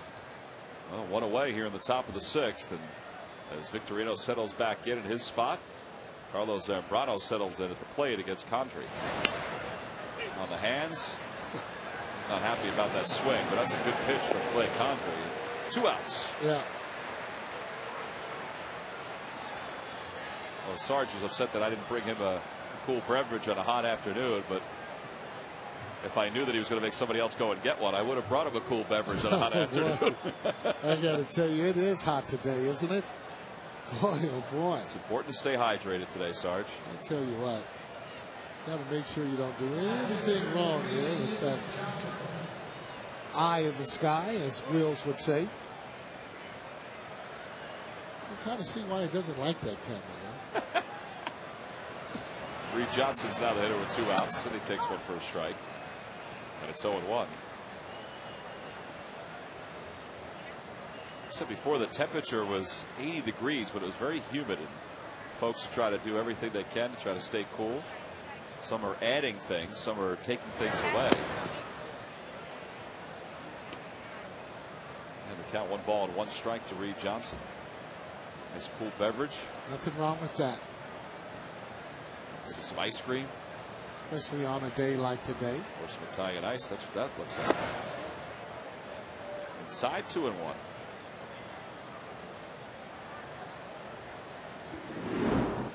Reed Johnson struck out twice. He walked back in the 3rd.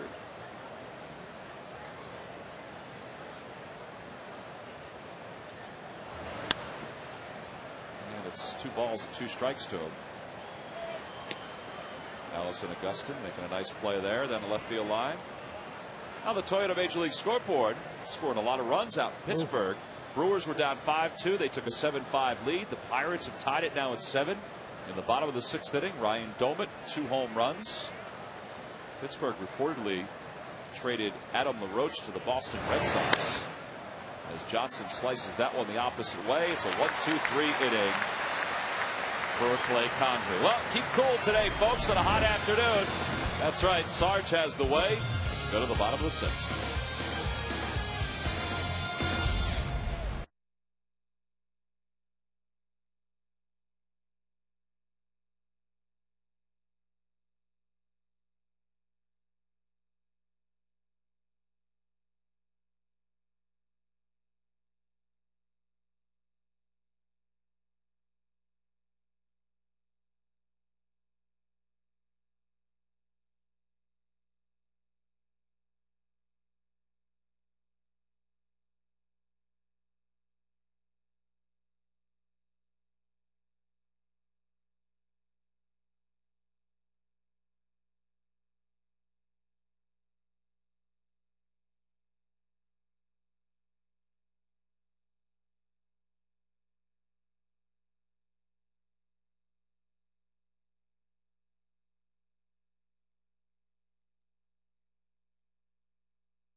Go to Southwest.com. Grab your bag. It's on. Last of the 6. Phil's down 4. It'll be Ryan Howard, Jason Worth, and Greg Dobbs against Carlos Zambrano. Phillies have had base runners today against Zambrano. In fact, the only inning they haven't gotten somebody on was the 4th. Well, this game's still manageable, especially the way that they're able to hit the ball and come back. And when you do that often, and the Phillies have been doing it, you get used to it. No lead is big enough, and you're just waiting for a break or two like they had the previous inning. Thought they could have scored a few more off of that. On the hands, that's going to be a tough play for Baker from right field, and Ryan Howard beats it out. Oh, that's just not fair, really. Surprised it was that close. Well, one of the reasons it's so close is that he hits the ball so hard, it gets to the fielder quickly, and he's able to get the ball over the first base. He's starting to swing the bat a lot better. You see top spin on the ball there. Here comes the throw in, and yep, he does beat it out. Zambrano a little upset about that. Now, more hits you get, the more he's going to get out there and get upset. Keep him out there in that sun, and that'll make him a little more. But he thought, I guess, the play should have been made. Either that or he thought the pitch should have been better. Well, that too. He does get angry more at himself. He's not angry with the umpires. He's angry more with himself or maybe a teammate or two for messing up a play. Jason Worth is 0 for 1 with a walk. Count 1 ball and 1 strike to him. Two-seamer as it came in down at the knees.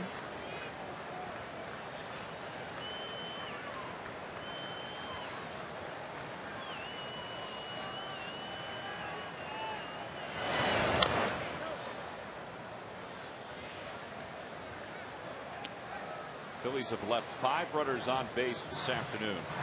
Last night, until Worth hit the home run, they were 0 for 8 with runners in scoring position. They're 1 for 6 today with runners in scoring position. Well, they have a knack of getting that big hit. I mean, they can, like I said, in this game, even fight back. A little bloop and a blast. That'll be a tough play. Terrio's throw is wide. It goes right past Baker, and Howard's going to get to third. Worth will get to second, and the Phillies have 2 runners in scoring position here in the bottom of the 6th inning. Now, those are the things that will start to upset him, and he'll end up trying to throw the ball even harder at the plate. Again, this kid has a lot of movement on his pitches, but when things start to get upset, you'll see him get upset there. Dario trying to get that ball over to second base. Howard hustling over to third base. A good job by Ryan to get up and get in position and maybe score on that one. It's a base hit, an infield single for Jason Worth. And it's an error on Terrio to allow the runners to move up an extra bag. Yeah, I think that's an excellent call. And I don't really feel he would have had Jason if he throws the ball to first base. Howard looked like it would have been bang bang at second base. So when you're at home, a little home cooking, nothing wrong with it. Now Dobbs with nobody out and 2 runners in scoring position. He's trying to pull the Phillies within 1 with that big swing right there. Not a bad pitch to do it on, too. Yeah, that's a little bit extra. Again, zone this guy down. Not trying to hit the ball out of the ballpark. You really want to try and pull it. Get that run in, and Jason over to third base if you can.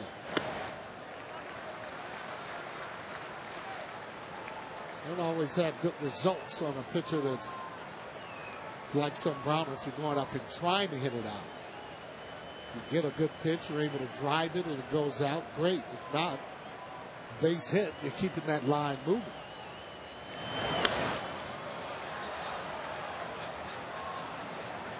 Well, the Cubs are conceding the run here. But the middle infielder is back, and Derek Lee way back behind the first base bag. Ramirez, the third baseman, you see there, only a step or 2 behind that bag. Well, Ryan might want to get a little better lead on third base, have a running kind of start there with his secondary.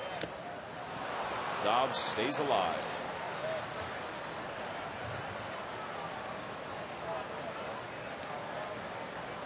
A little easier to score if you have a good jump on the bases. And your secondary lead is what causes you to score.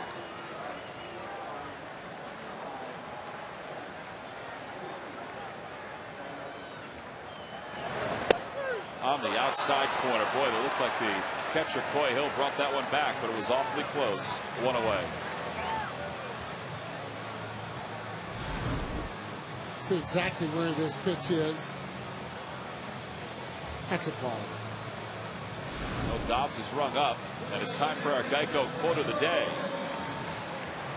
And it comes from Lou Piniella on the Cubs. I don't think the chemistry here is nearly as good as it was last year, but I'm not going to blame the wins and losses on that. You win enough games and the chemistry gets good in a hurry. 15 minutes could save you 15% on car insurance. Visit us at geico.com or call 800-947-AUTO. Well, the Phillies' chemistry is very good as Pedro Feliz lines one to right center field, and he drives in two. Worth tippy toes right past Coy Hill, and it's a 5-3 game.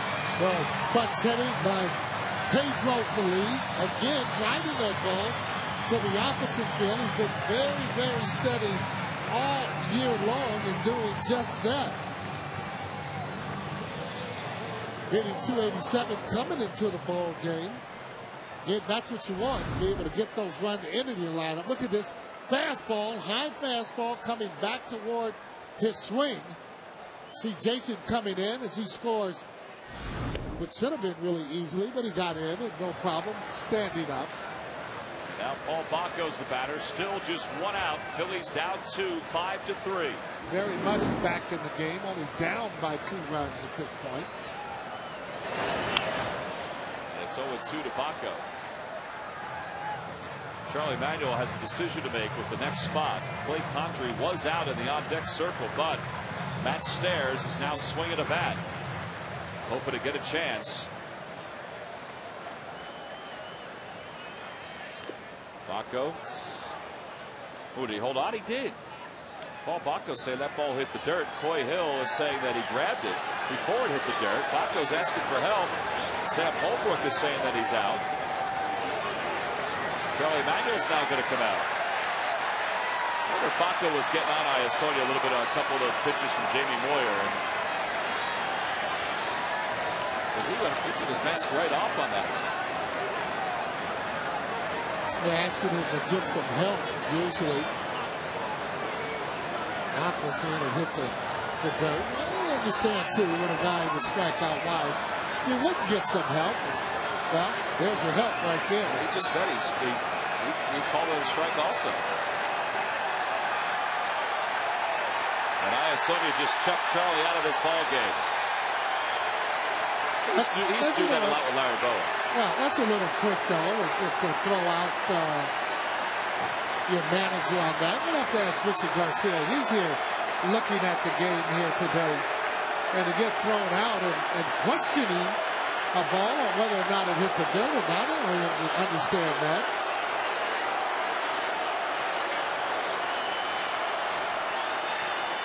Shows you how much Charlie's into the game. He has a lot of intensity and has become a fan favorite here in Philadelphia.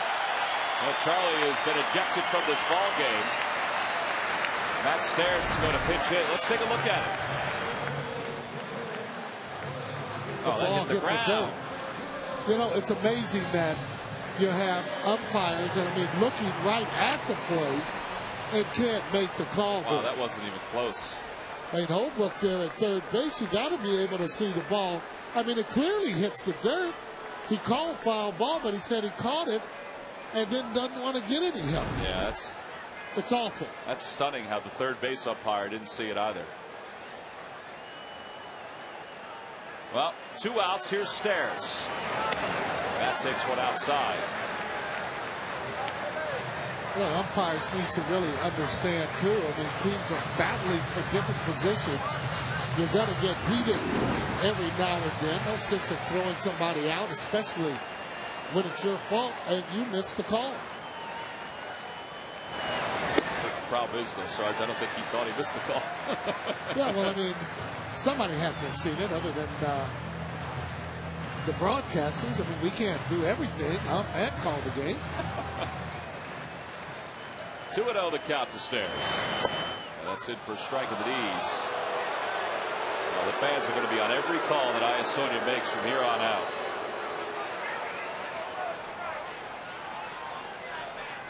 Richie Garcia, ex-umpire, is here actually judging and writing different things about the umpires. I've had a chance to talk with him about different plays and situations that will happen.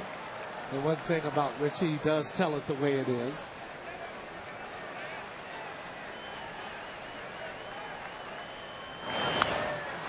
Stairs a little out in front of that one. It'll spin back into the seats and out of play. It's 3-2, so Phillies will be off in this 5-3 game.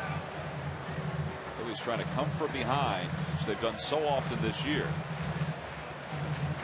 And this would be a whopper of a comeback. They were trailing it by 5 at one point against Carlos Zambrano, whose day may be done soon because he's zeroing in on 100 pitches. Stairs, the active leader in home runs, as a pinch hitter. And he's called out on strikes to finish up this 6th inning. So the Phillies do get 2 back, but Zambrano comes back and gets the last 2 batters on strikes. Then Iasonia became a big part of the storyline here in the 6th inning in a 5-3 game.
They've been chipping away a little bit here. Jeff Baker has a 2-run double. Pedro Feliz a 2-run base hit. Charlie was just ejected in the 6th inning on that play. That ball obviously was a foul tip that hit the ground and then was trapped by the catcher, Coy Hill. But Dan Iasonia saw it another. Did he appeal that to third? He never officially appealed it, but Sam Holbrook kept putting out the arm saying it was a strikeout. That's what it looked like. Like the guy at third. And I'm thinking, well, I didn't see Iasonia point to him to ask for any help. Well, and Charlie asked him to ask, and that's where Iasonia looked like he got a little upset with him. Yeah. Well, it was. They could see it. Obviously, they could see it from the dugout, from the angle. You could see Charlie, saying the ball hit the ground. Oh well. Well, Chad Durbin is the 3rd pitcher used today by the Phillies. Third base umpire is Sam Holbrook, and again, as we mentioned, Iasonia never really appealed to him, but Holbrook twice had his arm out as if it was a strikeout. Well, Durbin gave him 3 innings the other night. Has to come back after one day because, they're a little bit short out there. No Chano Park, obviously, this afternoon. So they need the bullpen to just kind of keep it close the way that it is. See if they can get after the Cubs, who, Phillies have them on their heels a little bit because they had to think they were in pretty good shape. 5-0 with Zambrano out there. Well, the Phillies bullpen has been outstanding during this series. I mean, Durbin, 3 scoreless innings in the opener. Last night, Matson, Lidge, Park, and Condren worked scoreless innings. In fact, altogether, the Phillies bullpen had 6 scoreless innings last night, so they have 10 in this series. It's 2-2 to Terrio.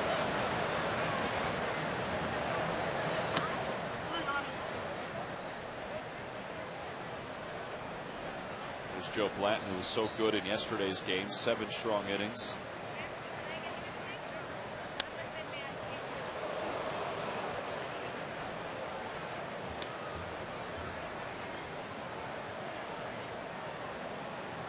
Durbin was ready last night if need be. They didn't want to use him if they didn't have to. No. And they were happy that they didn't have to.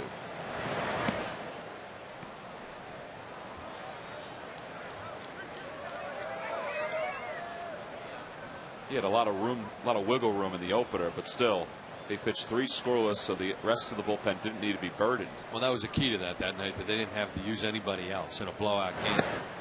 And there's ball 4. He was ahead 0-2. And it's leadoff walk for Ryan Terrio. Well, these lucky fans are today's Citizens 7. We'll receive a prize pack courtesy of Citizens Bank. Citizens Bank with the most 7-day branches in the Philadelphia area. To find a branch near you, visit citizensbank.com. Have some momentum right now. Just got back into this game, only 2 runs down after being down by 4, being down by 5 at one time, and don't want to give anything back here. There's a strike to Derek Lee. Well, since the 3rd of July, that's what the Phillies bullpen has done. 4 wins, 6 saves, and a 1.77 ERA. And they're getting some strikeouts, too. Well, the walk strikeout ratio is really good.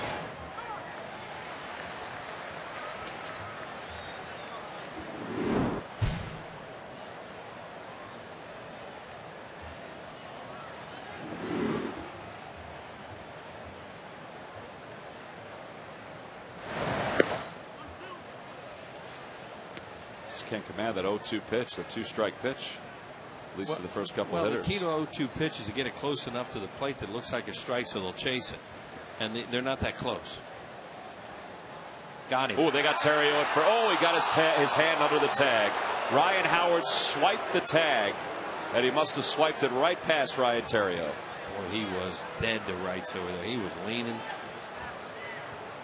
Terrio has to know, man, I'm out. Ryan just patted himself, said it was his bad. See, he was taking a little skip there towards second. Oh, yeah, he missed him. He took the swipe, and a lot of times they'll ring him up, but he didn't touch him. Never got him. Put the glove down there and swiped in the area where he figured he'd slide right into it, and he never got to the glove. Boy, he was out by a lot, too. That was one of those where he could have just placed the glove down and not swiped. Yep. It's your inclination, you know, because you're not quite sure where the guy is because you're looking for the ball, and you just swipe in the area of the bag like that and figure you're going to get him. Count remains 2 balls and 2 strikes to Lee.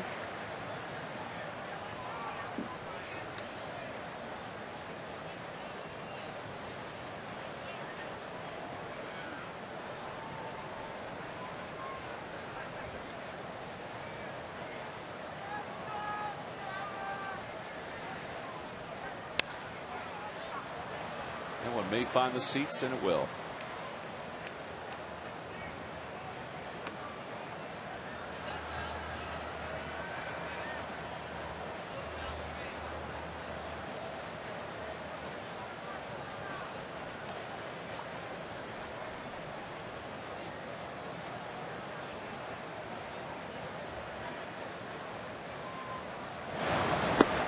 Lee check, they appeal, no swings, as Charlie Relaford, and it's 3-2. Derek Lee is the only one in the Cubs lineup that has more than 50 RBIs this year. 2-2 breaking ball, and he holds up. Yeah, and he started slow too. Well, that tells you how much they've struggled this season offensively. Yeah. You know, all those boppers, Ramirez, who's been hurt, Soriano, Milton Bradley, those guys are not there. Terrio goes, the pitch is high, ball 4. Another 20 home run guy.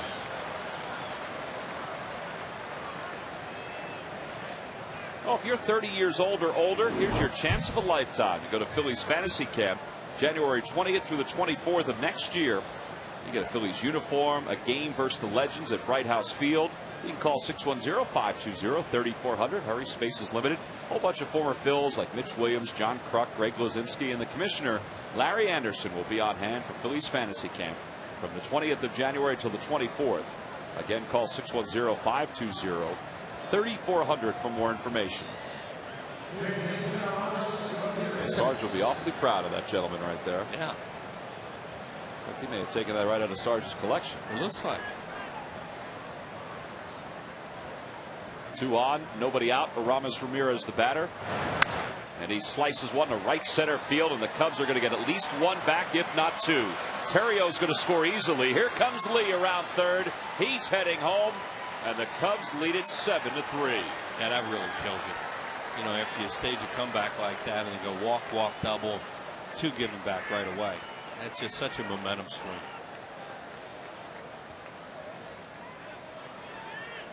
Just the 4th double of the year for Ramirez. RBIs 19 and 20. Here it is. First pitch was a breaking ball. You see where it was supposed to be. It was supposed to be away, and it spun right over the middle of the plate, and Aramis Ramirez kind of inside out of it and hit it to the gap in right center. An easy 2 runs. So it's a 4-run lead for the Cubs. They've had a 5-run lead, 2 4-run leads. And here's Milton Bradley, still nobody out in the 7th. Well, that's something the Cubs probably haven't done a whole lot of this year when you look at their offensive problems. But when you walk 2 guys after getting behind them 0-2 or getting ahead of them 0-2, you know, you're looking for trouble, and unfortunately that happened. Now, Durbin did throw 3 innings the other day, but they're short out there right now, and they're trying to get something out of him right now, and it's just not working.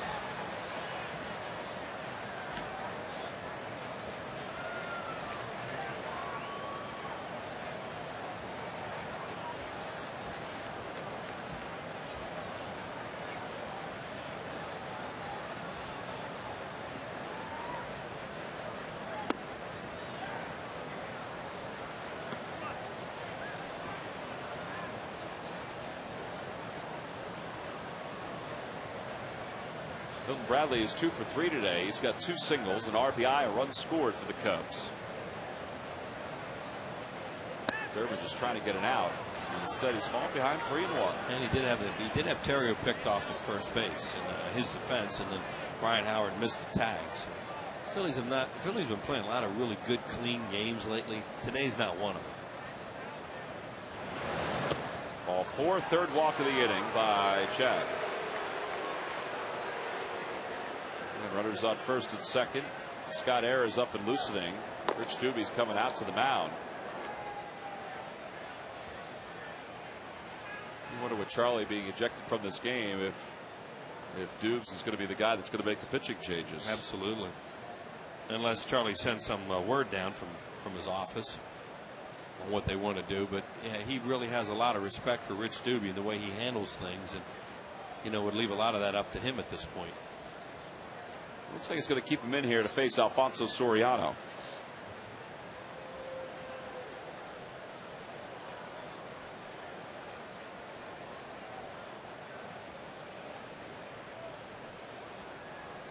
So still nobody out here in the top of the 7th inning.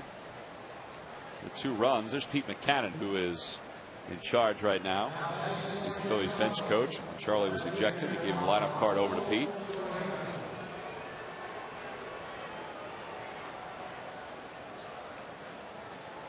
Bradley on first base, Ramirez on second.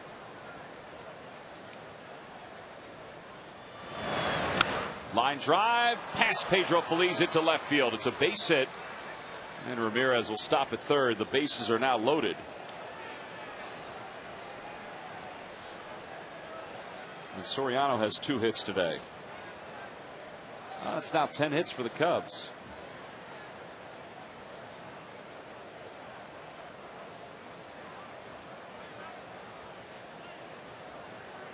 Jeff Baker's going to get called back, and it looks like Mike Fontenot is going to pinch hit for Chicago. And then he could see Scott Ayers because Fontenot's a left-handed hitter.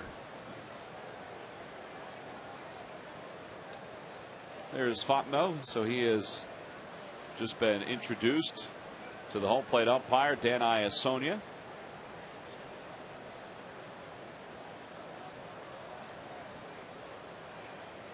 And Pete McCannon's going to come out and make a pitching change. So that's going to be it for Chad Durbin. After 3 scoreless innings the other night, Chad has given up 2 runs, and the 3 runners are his responsibility on base. So Scott Air is going to commit to this ball game. And he is the 4th pitcher used today by the Phillies. So the Phillies down 4-7-3, and the Cubs have the bases loaded. Nobody out.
Reactions with Leslie Goodell on Sloan Toyota presents Phillies postgame live after the game only on Comcast Sportsnet.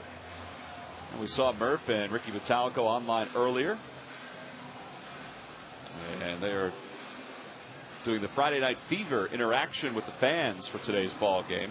Scott Air comes into his 30th game, and he'll take over for Chad Durbin with the bases loaded and nobody out. 2 runs have scored in a 7-3 ball game. And Scott 1-1 with a 1.96 ERA. And he will not face Mike Fontenot. Instead, he'll face Jake Fox with Ramirez on third, Bradley on second base, and Alfonso Soriano around at first base. Yeah, Lou Piniella is going for the kill right now. You know, he has a chance. He's got a 4-run lead, but he's seen it slip away a little bit before. So now he's going to send Fox up, who's got some pop, and use him against a left-handed pitcher, try and make some more out of this. Fox is hitting .322 on the year, and Air starts it off with an off-speed pitch, and it's 0-1. Phillies got Scott Air last year from the Cubs, and what a rejuvenation he had here in Philadelphia.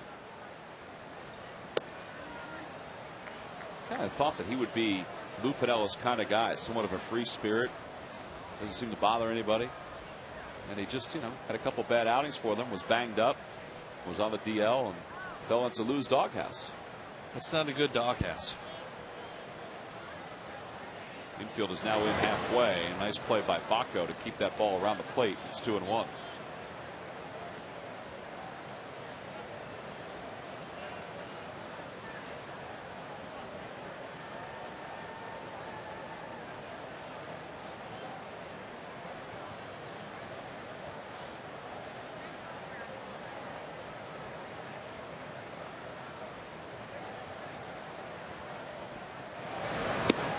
Speed pitch, swung on and missed. It's 2-2. This guy has some serious power, and you can see with that swing, he's throwing him 2 changeups.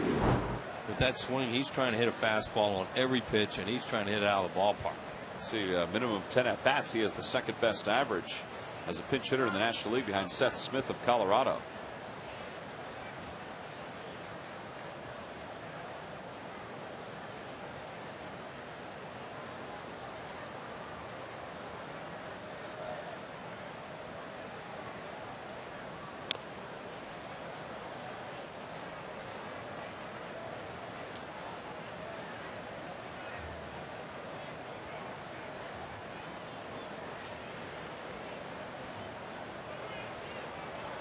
Shame the crowd was really back into this game too. At 5-3, and now it's just, they can't help it. Just kind of dead right now. Just trying to hope that this inning isn't a huge one for the Cubs. Line drive toward left field. Dobbs going back, makes the grab. Ramirez tags from third. The throw goes to third, and it's 8-3 Chicago. So a sac fly for Jake Fox.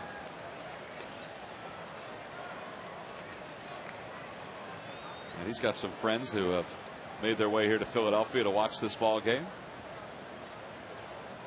Time to outfox the Phillies. They haven't seen too many at-bats from him during this series. They're trying to outslug him today. Yeah, 10 hits, 8 runs on 10 hits right now for Chicago. Great pitching in that ball game last night. Of course, not so hot today. Coy Hill 0 for 3. He's grounded out twice, flied out. And that's in there for strike one.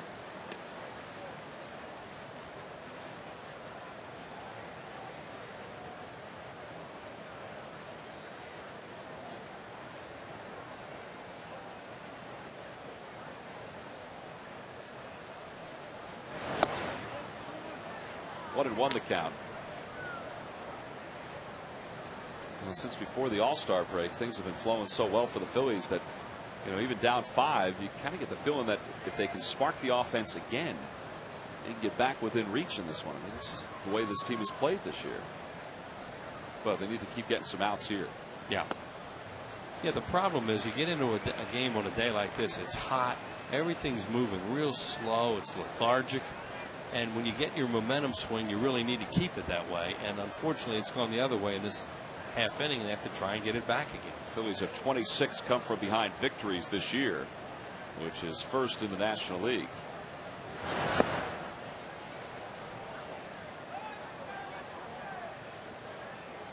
And Paul Bacco is going to walk that ball out to the mound and talk to Scott Air.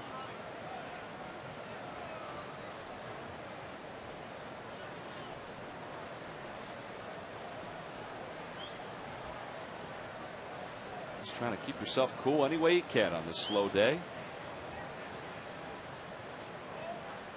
Looking out towards Center City, it's really hazy out there.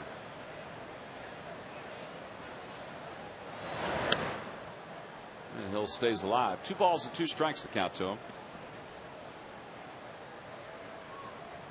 Is that haze that we were talking about? Yeah, no, that looks like summertime. We haven't had a lot of days like that this year. No. Particularly here in July.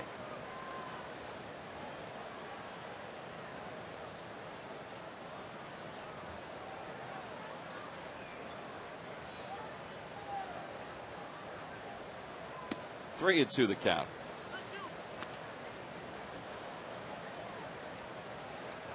And Zambrano waiting on deck. Well, they may even run here. Oh no, Zambrano's on deck. They don't want to strike out into a double play if they're going to keep him in the game.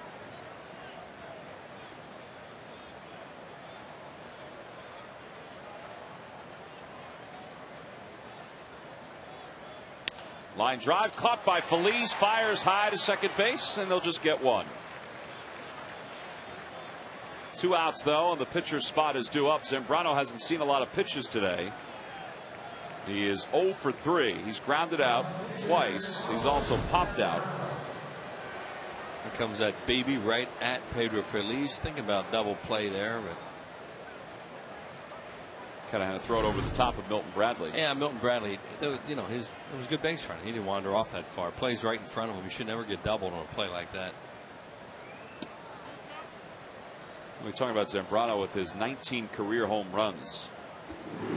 Looking at some of the research on pitchers and real good hitting pitchers. We've talked about this before, where Babe Ruth is probably the best hitting pitcher of all time. But a guy by the name of Wes Farrell had 38 home runs in his career as a pitcher.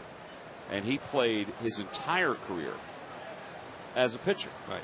And that's the most home runs for a guy who spent his entire career as a pitcher. Orange Spahn had a lot too, and he was spent his whole career as a pitcher, obviously. Walter Johnson at 24, Don Drysdale at 29. Bob Gibson hit 24 home runs and 1,300 at bats in the big leagues. How many Spahn hit? Do we have that? I don't have Warren Spahn. Check it out. You see Zambrano with runs batted in. Carl will find that for us. Carl Graver. And it's 3-1 now to Zambrano. Problem with strikes in this inning. Reed Johnson representing the top of the order, waiting on deck. Well, you throw this guy a cookie and look out. I think he's a little better left-handed, but he's strong right-handed too. Oof. He will swim.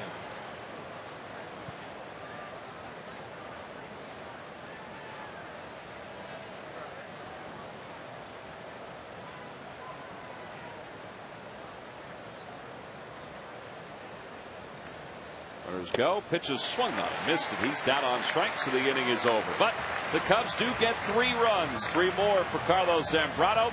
It's time to stretch here at Citizens Bank Park with Chicago on top 8-3.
Award winners. Wheels, what do you got? Well, you have Steve Carlton, who was a multiple Cy Young Award winner. Then you have Steve Bedrosian and John Denning. Well, those are the 3, so you got all 3 of them, Wheels. We thought we'd make it easier for you here on this day game.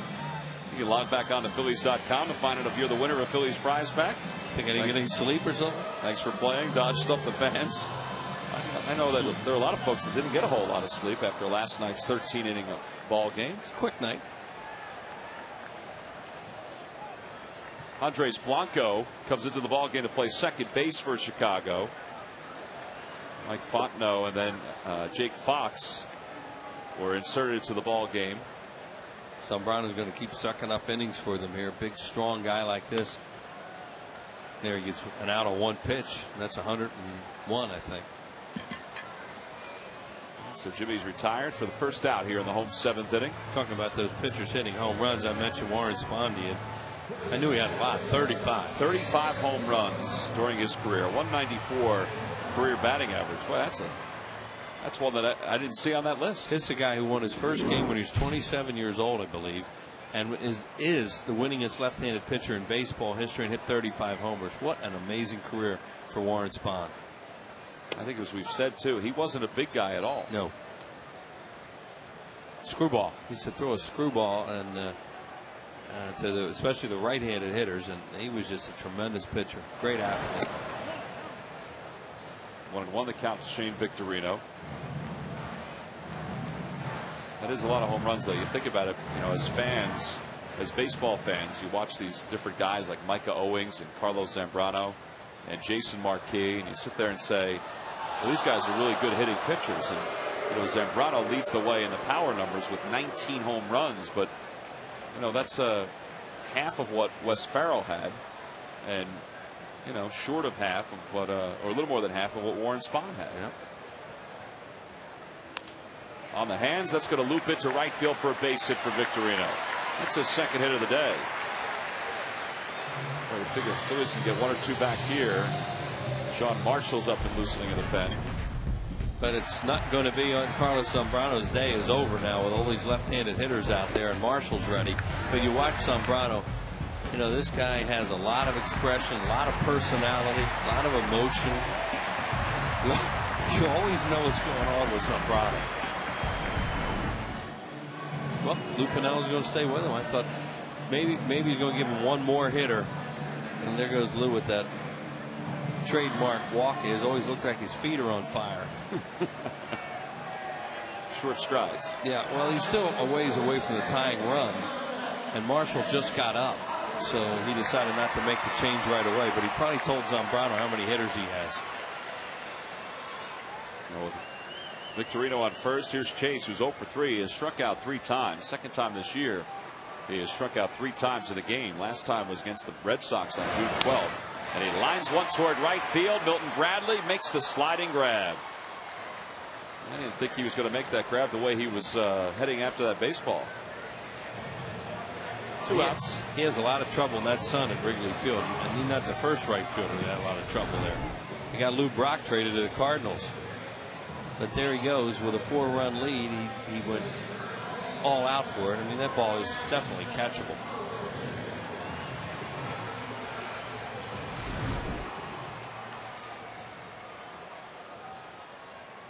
Ryan Howard is 1 for 3. He scored a run in the 6th inning. At that point, the Phillies were down 2, but the Cubs came back, scored 3 in their half of the 7th. And now the Phillies have a runner on first with 2 away for Howard.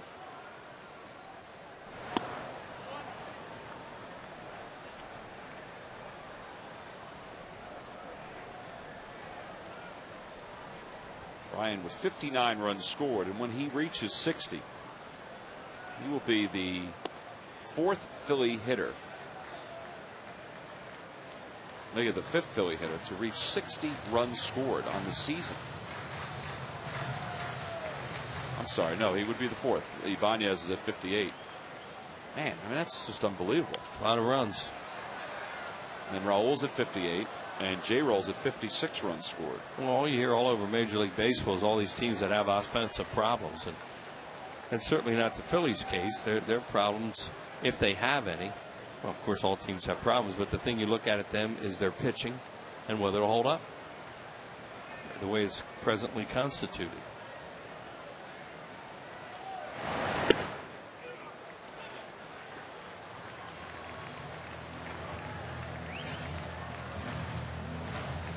You got Worth on deck, who's right-handed, and then the tying run would be after that if they get on, and that's why Marshall's up, because Dobbs is in that spot, and also you have Ibanez lurking. And they've got the right-hander Angel Guzman up as well. Not the tying run, getting close to the tying run. I forgot they had another one that in 5-run lead. And there's ball 4. Runners on first and second, and Lou is contemplating. Guzman just got up, so you don't know how close he is to being ready. 112 pitches for Zambrano. Well, Zambrano can stay out there for a while if they want him to, because he's so big and strong. There's Guzman and Marshall.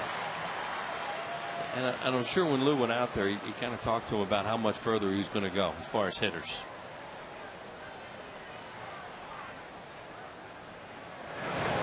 This is the 12th game this year that Zambrano's been over 110 pitches. Or at 110. That's the kind of horse he is. You don't see that often anymore. Line drive, base hit to right field. Victorino around third. He's being held as the throw comes in offline. Bradley got to it quickly, and the bases are now loaded. That's it. And Piniella already has signaled for the left-hander, Sean Marshall. So the left-hander is going to come in to face the left-hander, Greg Dobbs. Phillies have 2 right-handed moves left on their bench, Brundtland and Ruiz. And of course, I mentioned they still have Ibanez. So Lou Piniella is making a pitching change. Carlos Ruiz is grabbing a bat. It's an 8-3 Cubs lead.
San Diego Padres. Well, they'll be here in Philadelphia about a month from now, Tuesday, August 18th. It's the start of a 3-game series. It's 3 night games. The 18th of August, there are tickets still available. Same with Thursday, the 20th. That's a Fanatic Value Date. It's also a Jewish heritage celebration prior to the start of the ball game. You can order your tickets now by logging on to Phillies.com. After 115 pitches, Carlos Zambrano is going to towel down in the Cubs dugout. And he will give way to the big left-hander, Sean Marshall. Zambrano, he allowed base runners today, Wheels. 10 hits, 3 walks. They had shots at him today. Really just not been able to get that big extra base hit that you need. You know, like the Cubs, for example, the top of this inning got a big extra base hit. The Phillies they had all singles. I'm trying to think of an extra base hit today. Yeah, all singles. Yeah, all singles. So there you go. You know, that's a big difference. No extra base hits with all those base runners, where one spot, you know, you might have really put a hurting on them with one of those. So lefty against lefty. It's Dobbs against Sean Marshall with Victorino on third, Howard on second, and Worth around at first. Good speed all the way around. Fastest of the three is Victorino, then Worth, and then Ryans at second base. Dobbs takes one away. It's 1-0.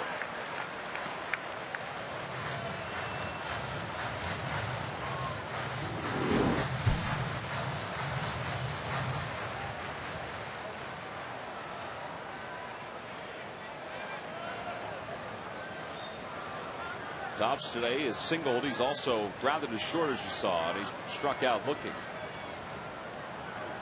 And he hits one the opposite way. That's going to drop in for a base hit. 2 runs are going to score. Dobbs around first, puts the brakes on. It's a 2-run single, and the Phillies are back within 3. Phillies are offensively a lot like that dog on your pant leg. You know, they just keep staying after teams. You know, if you walk some guys or make mistakes, and it's going to be a 1-batter appearance for Marshall because here comes Lou again. They just keep putting men on base and scoring runs. That's just the type of team that they have. They're really tenacious. So Marshall's day has 1 batter included in it, and he's done. He gave up a 2-run single to Greg Dobbs. Angel Guzman will be the new pitcher for the Cubs. The Fanatic trying to inspire this crowd on this sellout afternoon. And Greg Dobbs is trying to do a little inspiring himself. A 2-run base hit, and we've got a pitching change.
For the Cubs, Carlos Zambrano started this inning.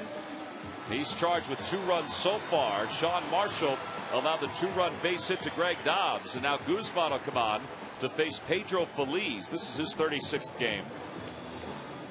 2-1 record. He inherits Jason Worth at third and Greg Dobbs over at first. So the Phillies with 26 come from behind wins, trying for another one here. They Pedro's got a couple hits and a couple RBIs today. 28 multi-hit games for Pedro. Guzman has pitched in football in all 3 games now. Right. In the game last night, pitched a scoreless inning. Gave up a home run the opposite way to Howard in game 1 of this series.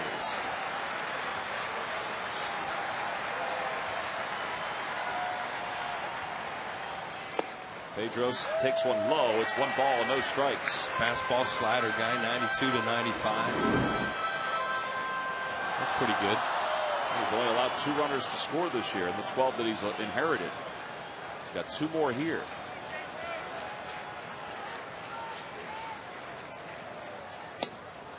There's that slider, and it's 1-1. I don't think get another inning out of Marmol. If they can get through this inning, go to Marmol. Of course, their closer, Greg, is rested because he hasn't pitched in the series. Yeah, Marmol threw a lot of pitches in 2 innings of work last night.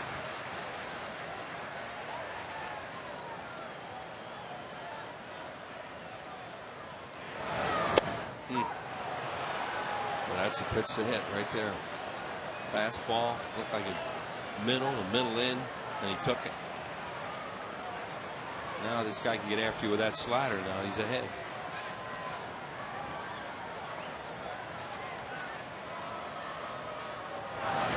In the air to left center field. Soriano going back into the alley, has room on the edge of the track, makes the catch, and the inning is over. Pedro just missed that one.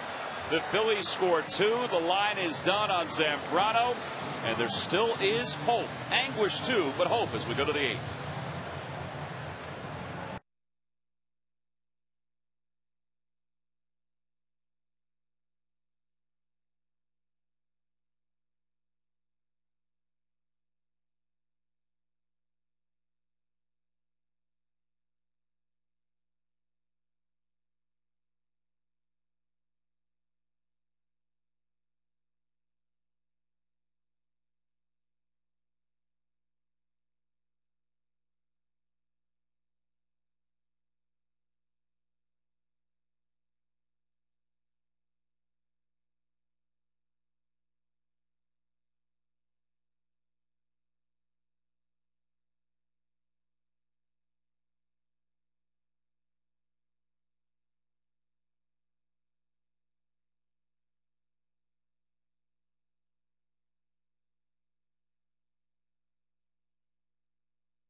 Bank Park, the Phillies have won 10 straight. They trail this one by 3 as we start at the top of the 8th inning. This Cubs bullpen has been really good, but you know what? So is the Phillies bullpen. A little bit of a hiccup today as they've allowed 3 runs so far, but Scott Air, who got the 3 outs in the 7th in relief of Chad Durbin, will begin the 8th inning here. And in the bullpen loosening up is Brad Lidge.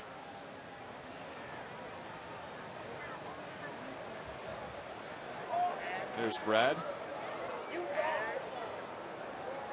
And Pete Mackanin may choose to use him in this inning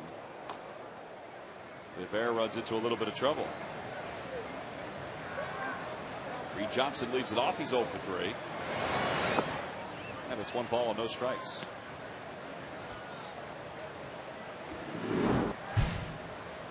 By the way, we were wondering about Carlos Marmol, whether he'd be available to be used tonight, or today I should say, after pitching last night. He threw 38 pitches yesterday in that game in the 2 innings of work. And he's not up. And that would be his spot to get up. Yeah, a 3-run game in a ballpark like this absolutely would be, but there's no activity out there, so it's Guzman's 8th.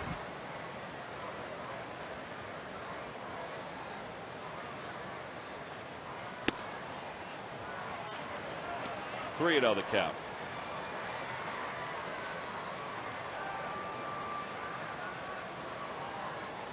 And Terrio waits on deck.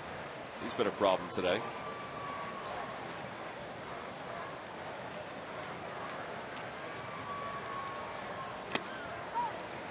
Johnson was taken all the way on that one. It's 3-1.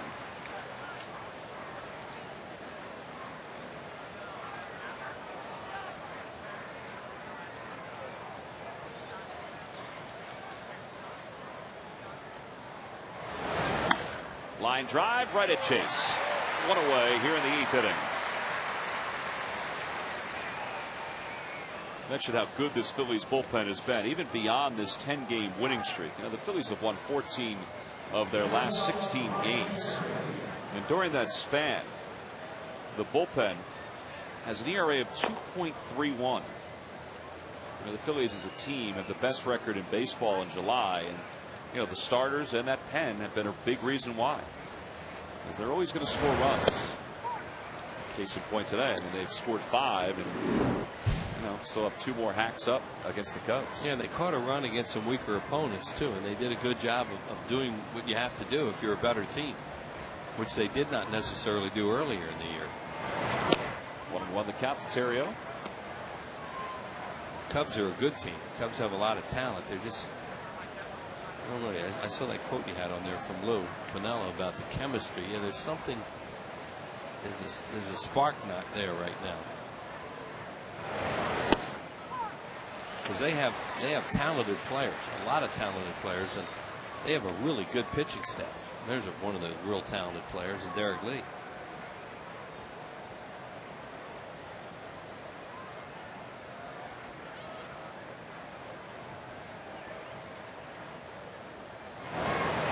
Terrio hits one back toward the middle, off the glove of Utley, and shoots it to shallow center. Terrio is not going to try to get 2, and that's his 3rd hit of the day. And the infielders have gotten a piece of every ball that he's gotten today for a base hit. Yeah, it was going to be tough to throw him out too, because he can run.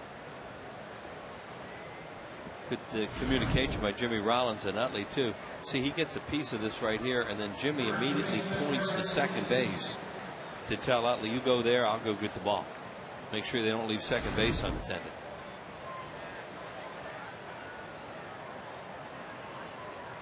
Derek Lee has scored twice today. He's got a base hit in 3 official at-bats.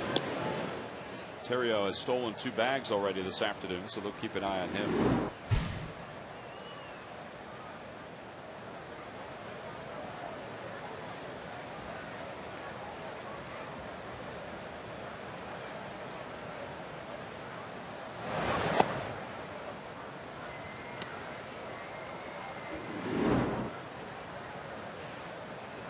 Former teammates have gotten together 2 different times, and Lee is 2 for 2 against Scott Air.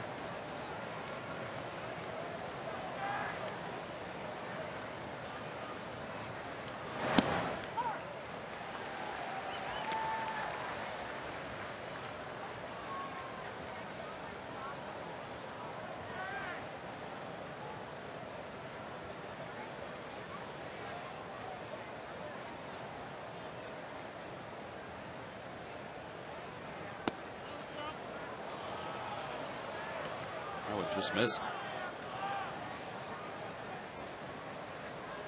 Well, there's been a lot of balls today, and Dan Iasoni's calling him over the plate. He is not expanding it.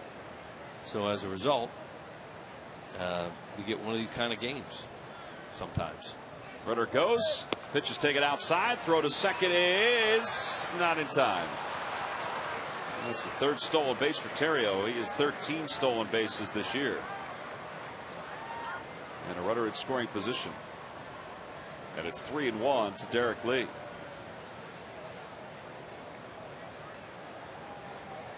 Terrio really helping the Cubs with some speed at the top of the order. What that does, take the double play away. Got a great jump. You saw he went on what he perceived as a first movement and stole it easily. First time this year the Cubs have had somebody steal 3 bases in a game. Yeah, that's right. You would think that, because that's not a big part of their game. I mean, they're a stand around and hit homer type team that hasn't been hitting homers. There's ball 4, and it's the 2nd walk issued to Derek Lee today. First walk given up by Scott Air. 5 walks in the last 2 innings and 8 overall today. Thomas Ramirez, who has had a pretty good day. He's 2 for 2 with a couple walks, couple RBIs. He'll dig in for Chicago. Yeah, that extra inning game last night really hurt the Phillies' ability to do much with their bullpen here this afternoon. But they won the game, and that's the big thing.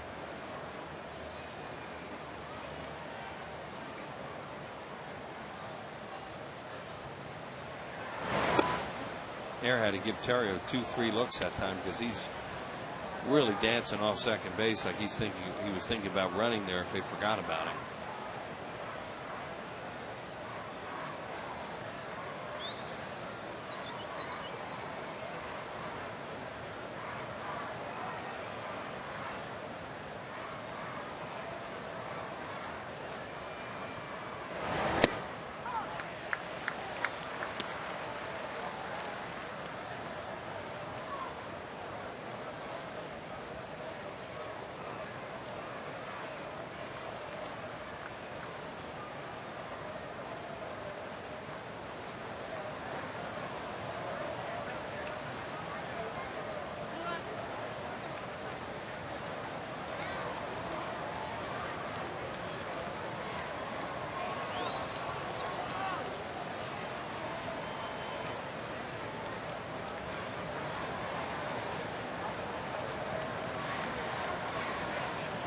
There go the runners. The pitch is swung on, hit in the air, right center field. Worth on the run into the alleyway, makes the grab.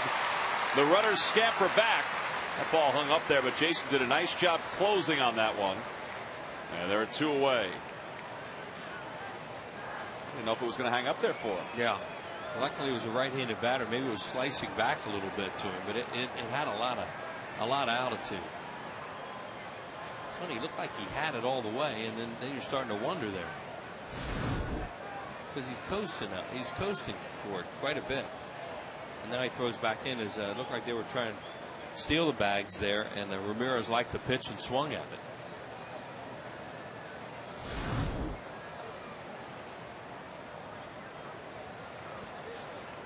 Two away now here in the top of the 8th inning, and there's a big out for the Phillies to get with Milton Bradley due up. Chase one last thought with Scott Air before he walked back to his position. Looking ahead to the Phillies bottom of the 8th inning, the bottom of the order is due up, including that pitcher spot. And the Phillies are trying to keep this at a 3-run deficit to have some kind of a chance in the last 2 at-bats. Bradley's got a couple hits today. There's a run scored and an RBI.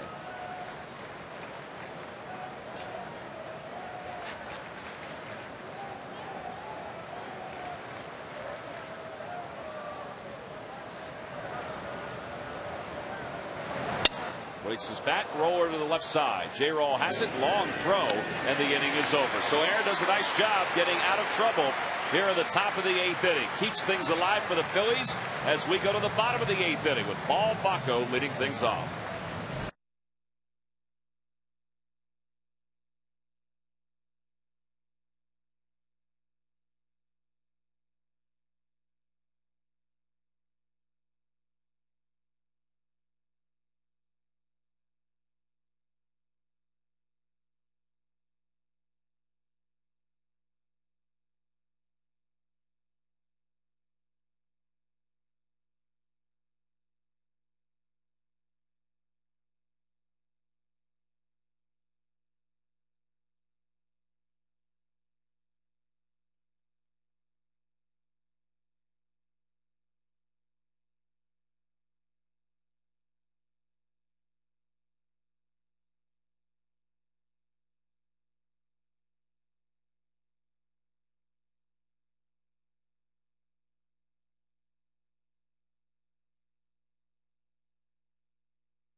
Sportsnet, and tonight at 10:30 p.m. and tomorrow at 6 a.m.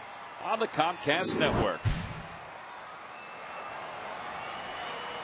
And the way things have gone for the Phillies, no deficit is too big. They're down 3, 8-5. Angel Guzman faces Paul Bacco to start the bottom of the 8th inning. Bacco is 1 for 3 today. Raul Ibanez has come out of the on-deck circle for the Phillies to bat for the pitcher spot.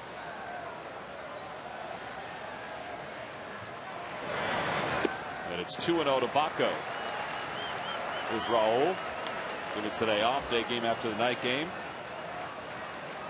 He just got startled, as you probably saw. The ball came rolling under his feet from the home plate umpire.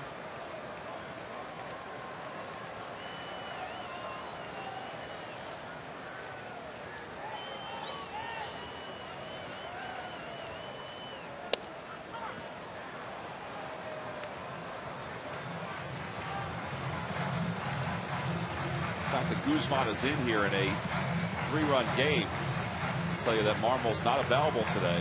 We always mentioned Kevin Gregg is available, and he's up and loosening in the pen right now. Yeah, they're trying to get one more out of Guzman, and I'm sure they wouldn't be afraid to use Gregg in this inning if they have to, because he's rested. They don't want to, but they're going to have him ready just in case. Outside and high, 3-1. Boy, it'd be nice to get a base runner early in this inning just to put a little pressure on Guzman with Ibanez due up. And the top of the order to follow. So Bacco in a good hitter's count here at the count 3-1.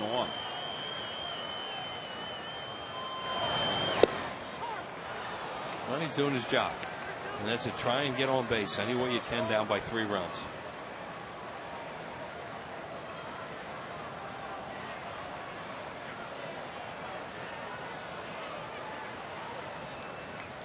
It's it the opposite way. Aramis Ramirez boots it.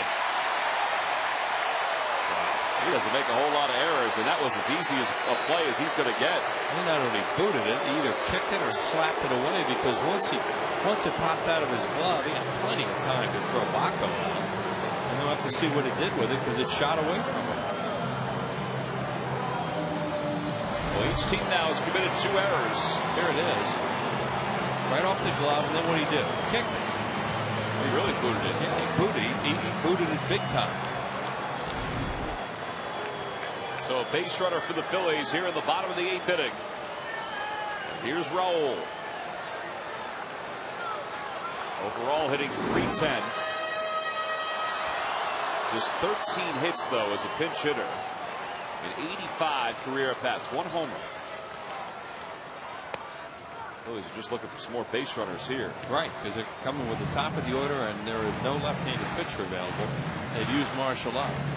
Steve McCannon's got the lineup card. Charlie Manuel was ejected from the game earlier in the 6th inning after Paul Bacco was ruled out on strikes, and a ball that replay showed that he swung and hit it, and it bounced before it went to the catcher. And Ibanez is retired on a 6-3 putout.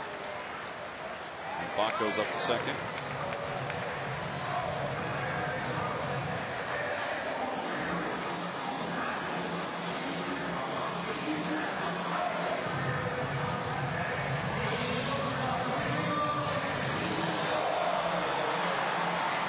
Is hitless today. He's riding a 7-game hitting streak. It's on the line this afternoon. He did walk his first time up. All 4 of his at-bats before this have come against Carlos Zambrano, who went 6 2/3 and was charged with 5 runs.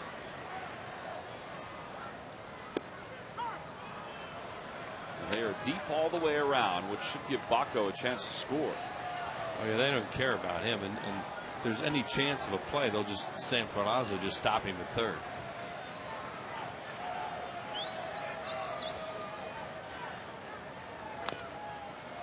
He's a slider, and Jimmy is down in the count 0-2.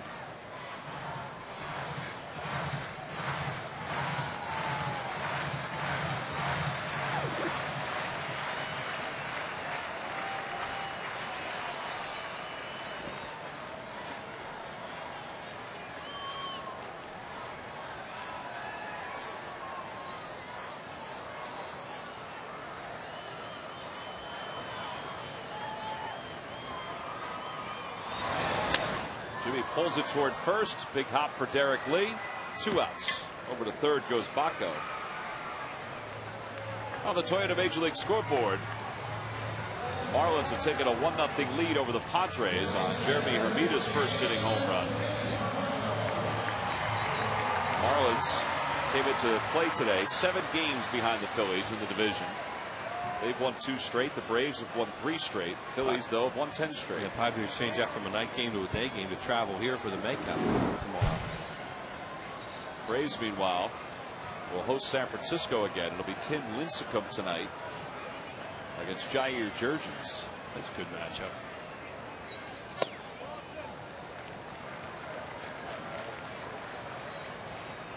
Victorino's got a couple hits today. One more hit, and he'll make this a 2-run game. One more hit, he gets that tying run to the plate. Yep.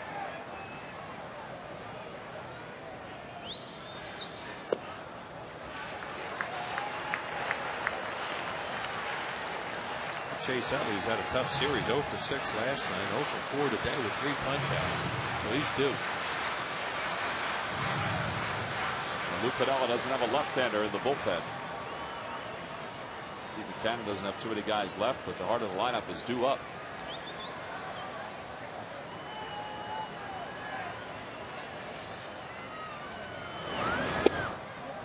Shane taking all the way there. It looked like it's 3-0.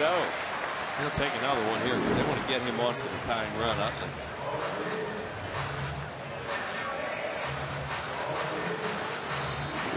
Part of the solid year that Shane has had. 67 runs scored.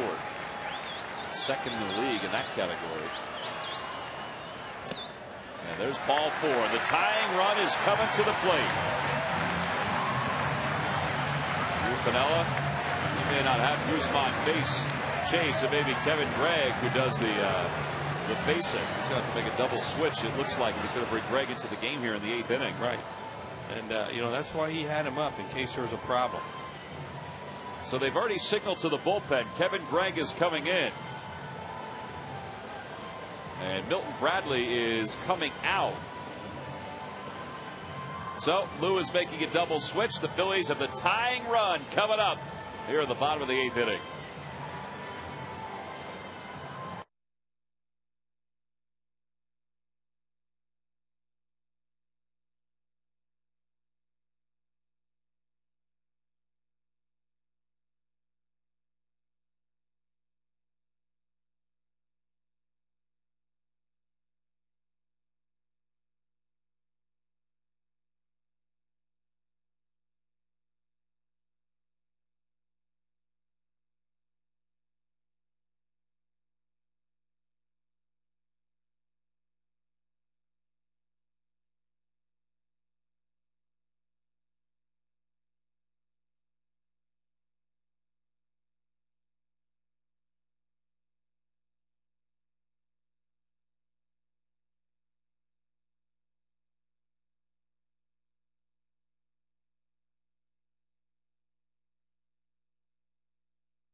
Gets to new pitcher for the Chicago Cubs. Kosuke Fukudome is going to come in to play right field in a double switch. So that means that Fukudome is going to bat at the number 9 spot in this order. And it also means that new pitcher Kevin Gregg is in there for a 4-out save opportunity. That's what Gregg has done this year. 45 games. He's 3-2 with a 3.25 ERA. Acquired from Florida on November 13th.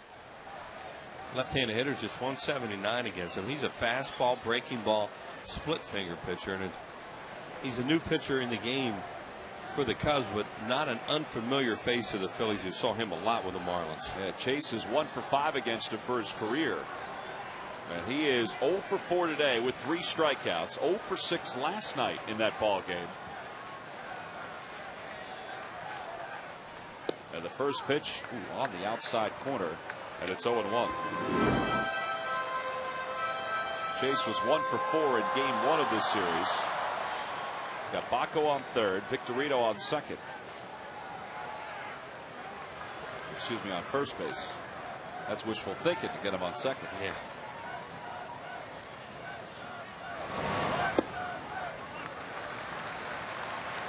Greg, over his last 27 outings, what Wheels is talking about, he's allowed just 5 earned runs in 28 innings of work, and he's been good against the Phillies. This is his 21st game. A lot of games against the Phillies where they had a lot of base runners and they just wouldn't get him. He's very competitive in the American League for a long time. And, you know, when he gets in trouble, he gets in trouble like a lot of pitchers. He doesn't throw strikes. But when he throws strikes, they're quality pitches.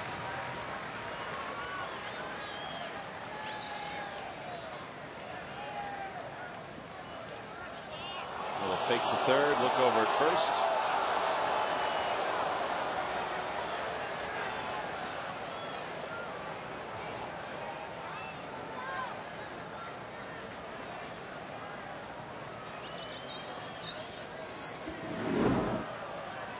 That's what Chase has done in this series. 1 for 13 with an RBI. A lot more strikeouts than he's used to also.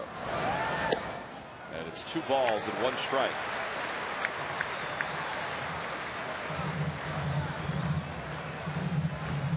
He's had a lot of pitches to call today. And he's thrown a manager out of the game. Charlie Manuel thrown out when Iasonia made a mistake. Yep. And Charlie just came out and pointed it out to him. It's rally jersey time, Wheels. Well, the guy's just hot. 3-1 the count. Ryan Howard on deck. 0 for 7 lifetime off Greg with 5 strikeouts. There is Ryan waiting for a chance.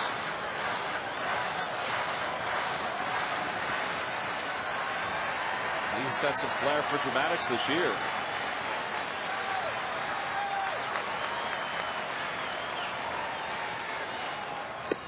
Ball 4, the bases are loaded.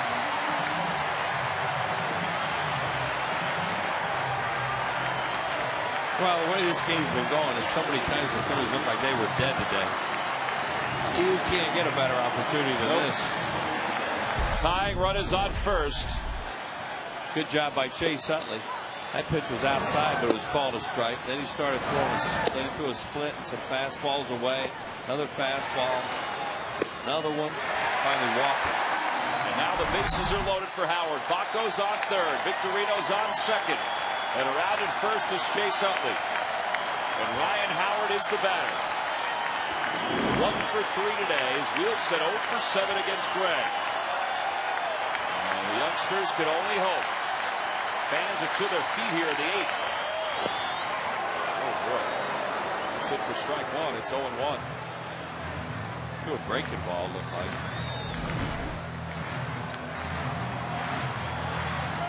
Well, it just surprised him. You know, that he gets the first ball hook, the first pitch hook like that.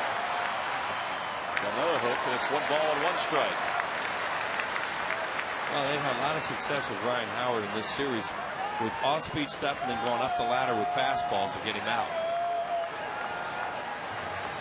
Here's Lou. He's trying to tell Ramirez where to go and where Reed Johnson should go. Ryan with a franchise record 8 grand slams. And he rolls over on this one. Derek Lee's got it. And the Phillies will strand the bases loaded here in the 8th inning. So Kevin Gregg comes on, walks one, gets an out. And the Phillies have 3 more outs to go. Down 3 as we go to the 9th.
inning.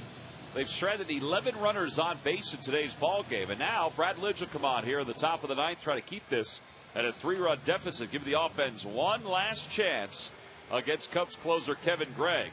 See, Brad's numbers 39 games now with this one. 0-4, a 6.82 ERA. 34 to third innings. He pitched a scoreless inning last night. Got a little lucky on a ball hit up the middle. Runner was going. The ball hit off his foot. Shot to J-roll for a double play, and that was also a big part of last night's success. And on a warm Wednesday afternoon, the haze continues to build over Center City. And folks have tried to stay cool most of the afternoon. This game a little more than 3 hours old. And as Wheel said, we haven't seen too many shots like that during the day here in Philadelphia this summer. No, we haven't had the hazy, hot, and humid days here this summer. It's been really nice, but got one today. It'll be Soriano to lead things off for the Cubs here in the top of the ninth. Soriano. And then Blanco. And the catcher, Coy Hill. Good slider to start Soriano off with. He was swinging fastball all the way.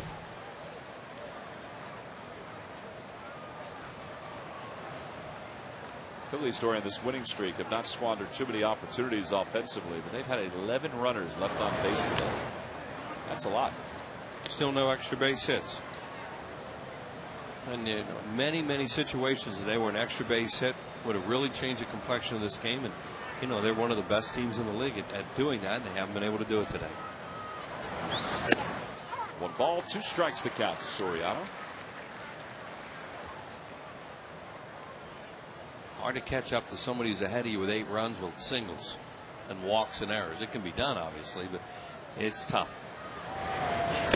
And he gets Soriano on strikes. A fastball swung out and missed. And there's one out here at the top of the ninth. And after the Cubs leave town, the San Diego Padres will come to town for one tomorrow night. It's a makeup from an April rainout.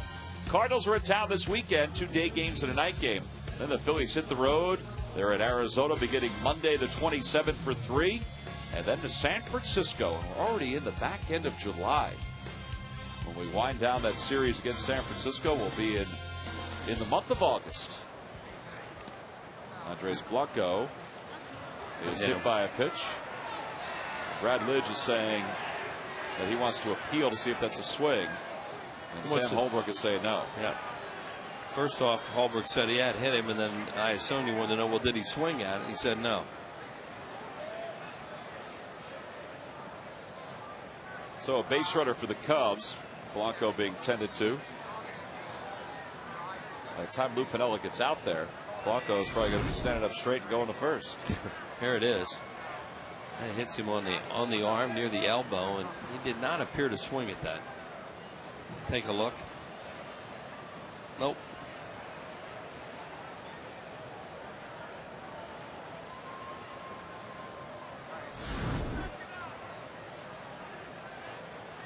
All right, maybe I underestimated the pain.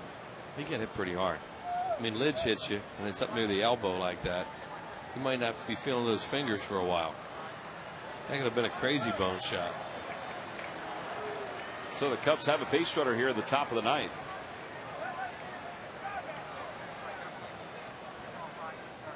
And the number 8 hitter is Coy Hill.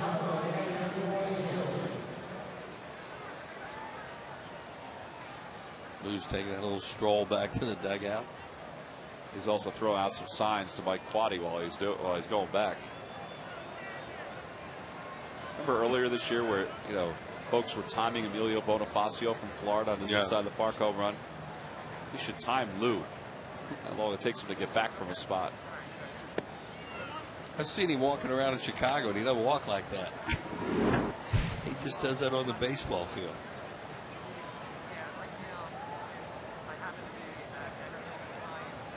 Two good major league players right there, Alan Trammell and Lou Piniella. Yep.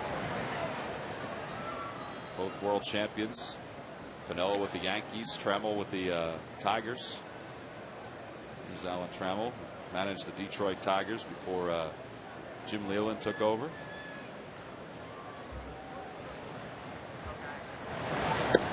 Outside 2-0 to Coy Hill. Hill today is 0 for 4. His average has dropped under 200. Well, they're just asking him to hold the fort right now while Soto's down with the injury. Seems like he's a pretty good receiver. He's not going to hit a whole lot.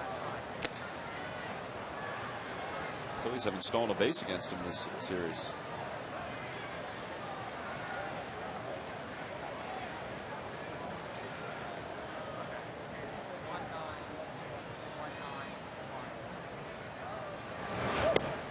Four pitches out of the strike zone. Hill's aboard. Cubs with runners on first and second. And Fukudome, who came in as part of the double switch for Milton Bradley, will get a chance to bat for the first time this afternoon.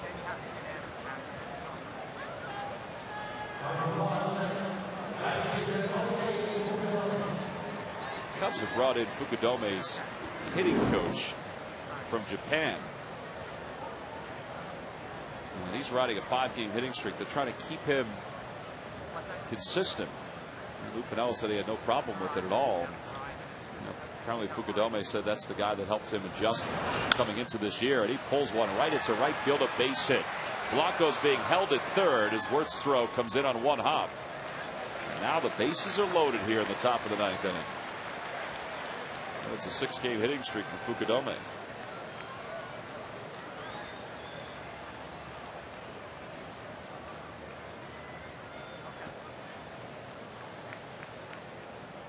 So Brad's in a tough spot now with Reed Johnson, the scheduled hitter.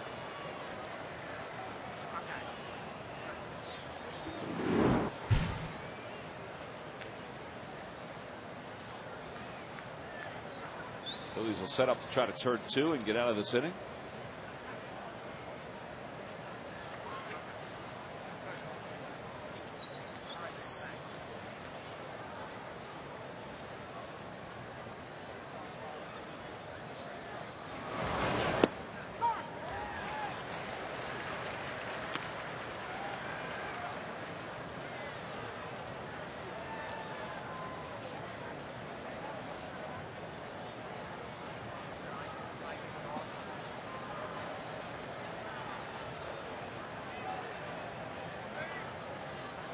Johnson's 0 for 4. He has struck out twice. He's walked today.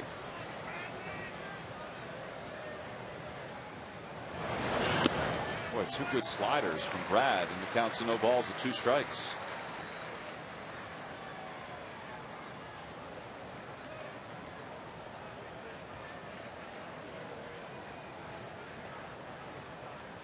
I don't see this that often. Look how far up Johnson is in that box. I mean, he is way up. And how many guys like to hit like that?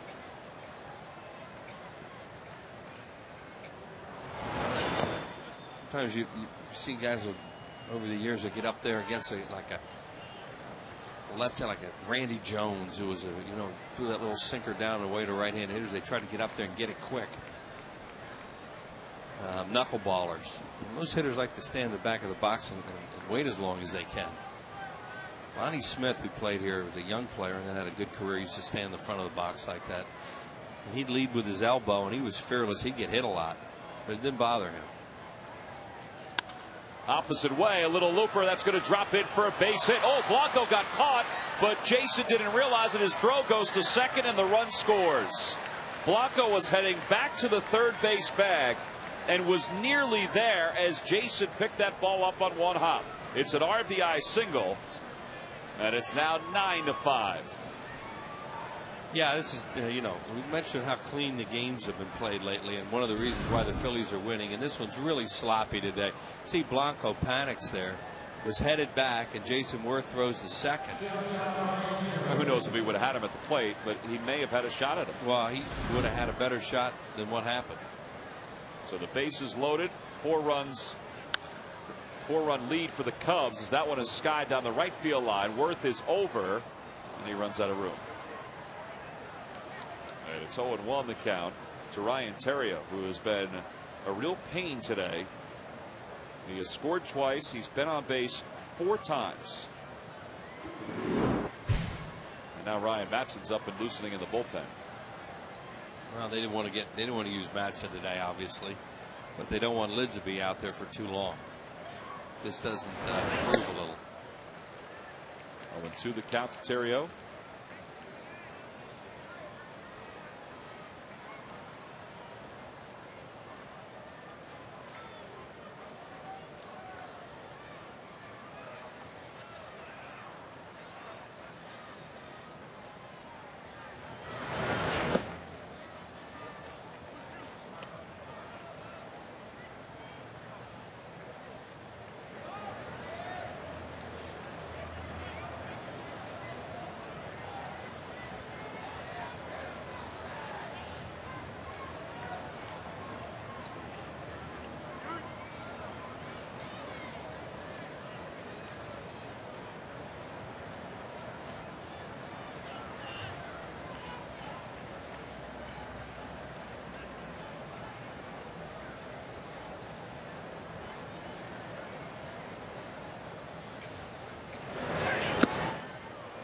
Two and two the count now to Terrio.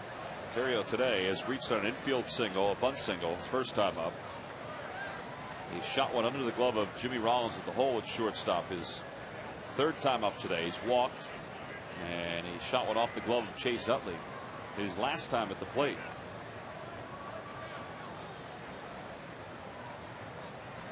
That one nearly hit him. It's 3-2.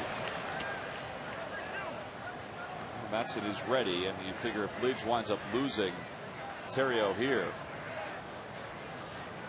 then Derek Lee might face Ryan Matson. Derek Lee still might face Ryan Matson, even if Lidge is able to get Terrio.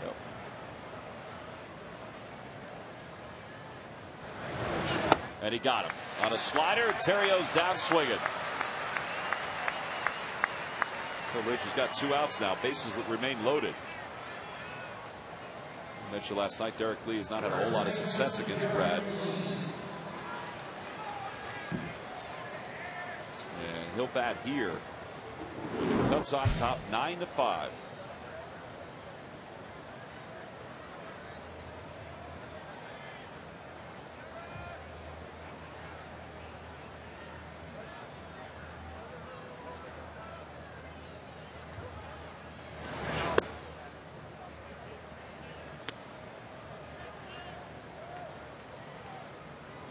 Brad in last night's game got Derek Lee to squib one to the right of the mound for the first out in his inning of work.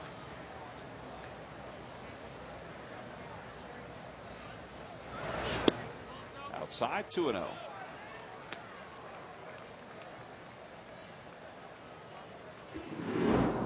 0 for 12 against Lidge. Wheels Oakland has a 9-1 lead over Minnesota in the second inning. You think it'll hold up after that game, that first game of that series, where Minnesota had that real comfortable lead? That's right. Well, when you're leading 9-1 in the second, you like to think it would.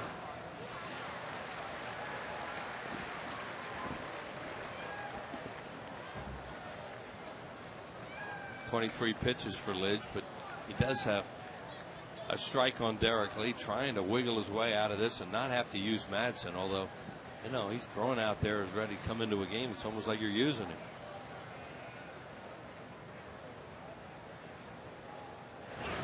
Three and one the count to Lee. That's the way they record stuff, you know, whether a guy gets up or not and how many pitches he throws in the bullpen. And,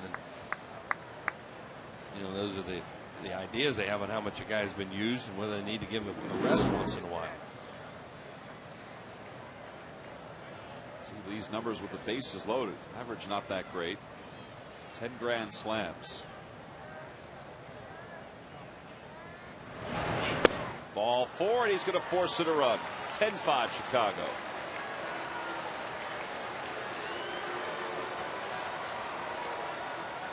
Now the bases remain loaded. And here comes Pete McCannon. That's going to be it for Brad Lidge. He's going to make a double switch. Eric Brutlett's going to come into the ball game as well. Ryan Matson will come in. Brutlett comes in at first base. So Ryan Howard's afternoon is complete. Brad Lidge's afternoon is complete as well. And when we come back, Ryan Matson will be the new pitcher for the Phillies.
here in the 9th inning. And now Ryan Matson's going to pick up for Brad Lidge. Brad lifted after allowing 2 runs, and the bases are loaded, so the runners are his responsibility. This is the 50th game of the year for Ryan. He's 3-4 with a 3.19 ERA. So he'll face Aramis Ramirez with the bases loaded. Eric Bruntlett comes in as part of a double switch, so he'll bat in the pitcher spot, which is the number 9 spot in this order. And that pitcher spot is due up 5th in the bottom of the 9th inning. There's Eric. So Aramis Ramirez is the 8th man to bat in this inning for the Cubs. He's got 2 RBIs today, and the first pitch taken outside.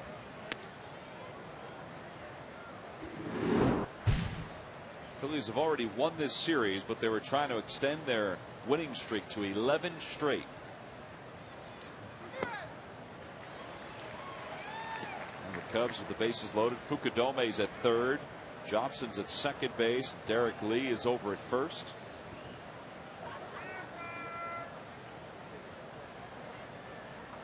And the count 1 ball and 1 strike to Ramirez. Chopper, foul.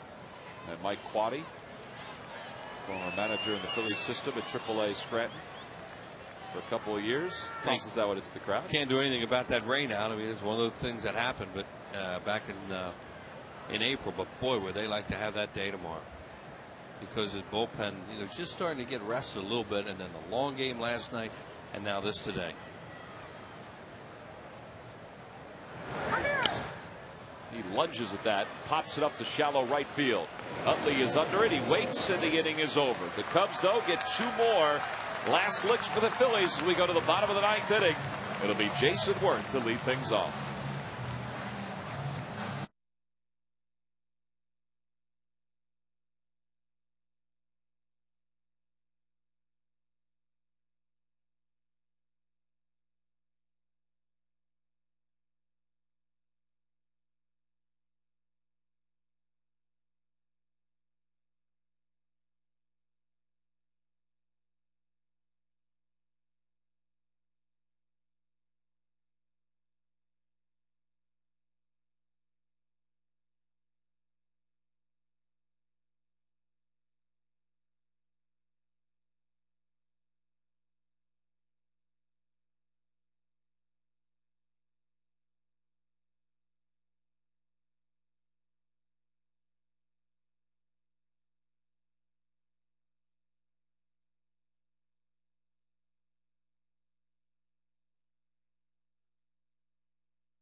Here in Philadelphia, Cubs lead at 10-5. We're in the bottom of the 9th inning.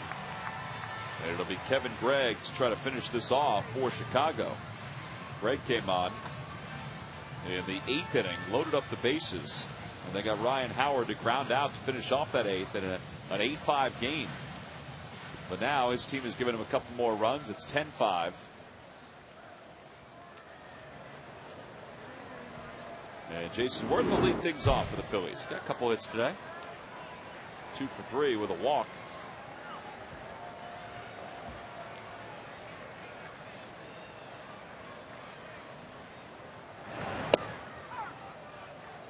Phillies 10-game winning streak, the longest since 1991 when they won 13 straight. And we had that note during the outset of the telecast. It's the longest winning streak for a World Series champion since '71. I guess it lends itself to the lack of success the teams have the year after they win a world championship. Well, 10-game winning streaks are tough. That's a pretty significant winning streak. A lot of things have to go right, and they put together a pretty good stretch. But today's just a bad game. Phillies have managed 11 hits. The Cubs, though, with 13. Phillies have stranded 11. The Cubs have stranded 12. And there's one out here in the bottom of the ninth. Here's Greg Dobbs. And you go and you look at that board, and we mentioned it before about the singles today. When they've had the bases loaded, they've had, they had some shots in this game. They're a really good offensive team, and today they just weren't able to get a hit like they normally do, or like they do a lot of times. Yeah, during this winning streak, the Phillies have averaged nearly 6 runs per game, and that's really been the case the entire year. Well, they're going to get 5 today, if they go out right now. 0-2 the count to Dobbs. How about the Cubs have had 20 runners in scoring position today? Oh, yeah. It hasn't been pretty. Long season, and you get all kinds of games.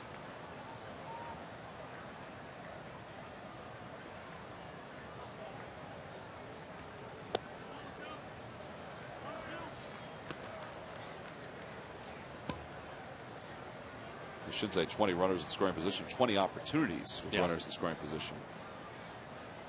Well, nothing seems to be phasing that youngster, though. No, she's hanging out. Got herself some popcorn, some shades. She's as cool as a cucumber. And Dobbs down on strikes, goes after a high fastball, 2 away. Kevin Gregg, he's 2 outs here in the bottom of the 9th inning. Try to pick up a 4-out save here. Pedro Feliz 2 for 4.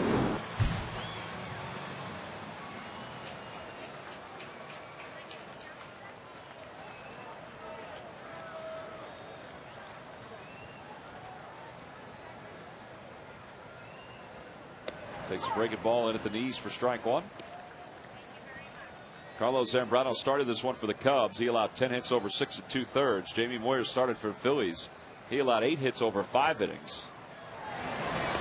Sounds strange to say, there weren't a whole lot of baseballs that were hit hard against Jamie, particularly in that 4-run 4th inning that the Cubs put up, except for the one that Baker hit for the double that cleared the bases.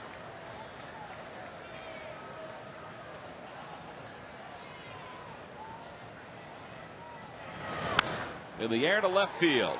Soriano is wandering under it. This should do it. And the Phillies' 10-game winning streak is over with as Kevin Gregg comes on to close out the Phillies here in the bottom of the 9th inning. And the Cubs has salvaged the final game of this 3-game series. And Ryan Theriot with 2 runs and 3 stolen bases, 3 base hits. He is our Chevrolet player of the game. So it's been a good run for the Phillies.